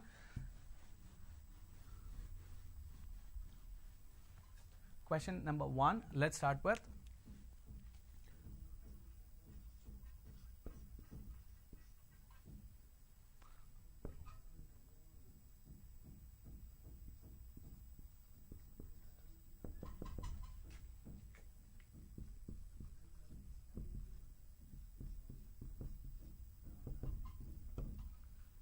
Okay. So ఎంతసేపు రిలేషన్షిప్స్ చూసాం కదా, ఇప్పుడు కొన్ని ఎగ్జాంపుల్స్ చూద్దాం ఎలా వర్క్ అవుతుందని చెప్పి. సో బుల్లెట్ పాత్, అవునా, క్వశ్చన్ ఒకసారి చూడండి. Bullet path projectile question mark. So it's a random example. Okay, so bullet అనేది పాత్కి బుల్లెట్కి ఏంటి, ప్రొజెక్టైల్కి ఇస్తూ క్వశ్చన్ మార్క్ అనేది ఏంటి అని మనం చెక్ చేయాలి. So it is so simple. If the bullet is being fired, let's ఒక బుల్లెట్ ఫైర్ అయినప్పుడు, ట్రై టు అండర్స్టాండ్, ఒక బుల్లెట్ ఫైర్ అయినప్పుడు definitely it follows particular path. Alright, so దీనికి ఒక పాత్ అంటాం. Alright, at the same time ఒక projectile is nothing but a kind of missile. ఇది missile అనేది లాంచ్ చేసినప్పుడు, రిమెంబర్ ఒక మిసైల్ అనేది లాంచ్ చేసినప్పుడు ఏమవుతుందంటే ఒక పర్టికులర్ పాత్ని అది ఇట్లా ఫాలో అవుతుంది. రైట్, ఒక మిసైల్ అనేది ఫైర్ అయినప్పుడు, missile is nothing that projectile అంటాం. దాని యొక్క పాత్ మీరు చూసినట్లయితే అది ఇలా ఒక పారాబోలిక్ షేప్ని తీసుకుంటుంది. This is how it goes. So ఇది పారాబోలిక్ షేప్ అనేది, this is how we call it, but there is a specific name for that parabolic path. It is nothing but trajectory. Okay, remember this, trajectory. projectile hyphen it is trajectory in the sense okay a parabolic path ne manam trajectory అని తీసుకుంటాం. Remember this. Now next question.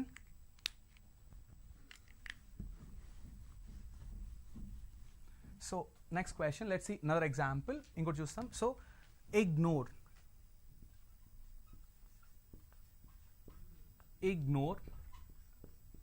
notice. So a example chudandi, ignore notice. Okay, ignore and then notice. Next, cordial.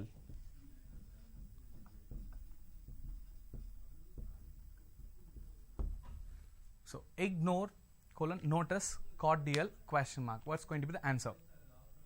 So first thing, let's understand what is the difference between ignore and notice. All right, what is the relationship between ignore and notice? It is so simple. Ignore ante enti pattichukokunda povodam. Notice ante danni pattinchukovodam, telusukovodam. Am I right? So this is nothing but antonym. Antonym ante it's an opposite. Am I right? So ignore యొక్క opposite ఏంటంటే notice. So cordial. So cordial కి ఇక్కడ ఏంటి same thing antonym apply చేయాలి అంటే opposite అనేది మీరు check చేయాల్సుకోవాల్సింది. So first thing whenever you see the questions ఆ రిలేషన్షిప్ ని మనం చూసినట్లయితే మనం ఎగ్జాక్ట్ గా ఏది అని చెప్పి ఫైండ్ అవుట్ చేయొచ్చు.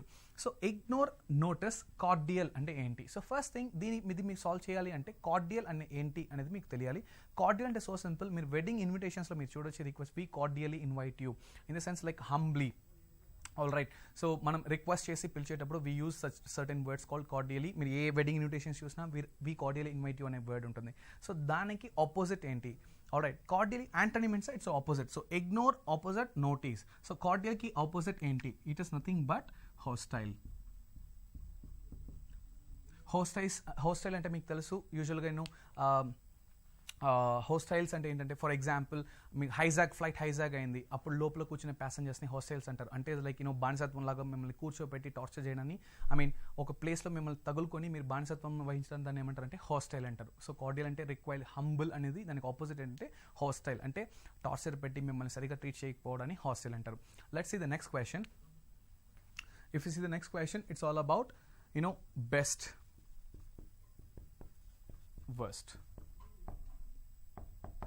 Best worst sink question mark. Best worst sink question mark. So best worst sink question mark, it is so simple. Once again it is easy. See here best worst enti once again antonym కింద వస్తుంది. So best worst అనేది మీరు చూసినట్లయితే ఇవి రెండు opposites అవునా. Best worst దీని relationship ఏముంది? ఆపోజిట్. సో సింక్ అంటే మునిగిపోవడం, దీనికి ఆపోజిట్ ఏమవుతుంది? It is going to be float. It is going to be float. Then next మీరు చూడండి solicit. Solicit request. Solicit request. Then presume question mark. I repeat, solicit request. Screen ఒకసారి చూడండి. Solicit request and then presume what is that?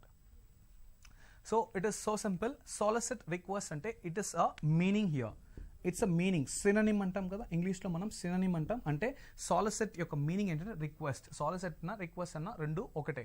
All right. So presume anedi enti ante it's nothing but presume yokka meaning meer check cheyali. Presume yokka meaning is nothing but assume. All right, assumption.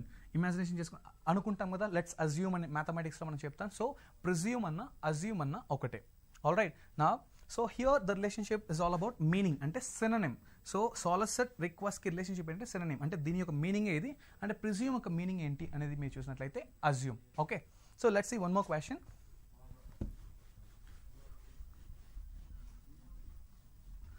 So let's see one more question. Ippudu meer chusinattlaithe see line, square, line, square, arc question mark. Line, square, arc question mark. So for this type of questions I'm going to give you options, which is ring, please make a note, which is ring, and second one is sphere, and third one is circle, and fourth one is the D is ball. I repeat the question, just have a look at it. Line, colon, square, proportion, arc, question mark. Am I right? So what are the options here? Ring, sphere, circle, and then what is that? Ball. Okay, now what is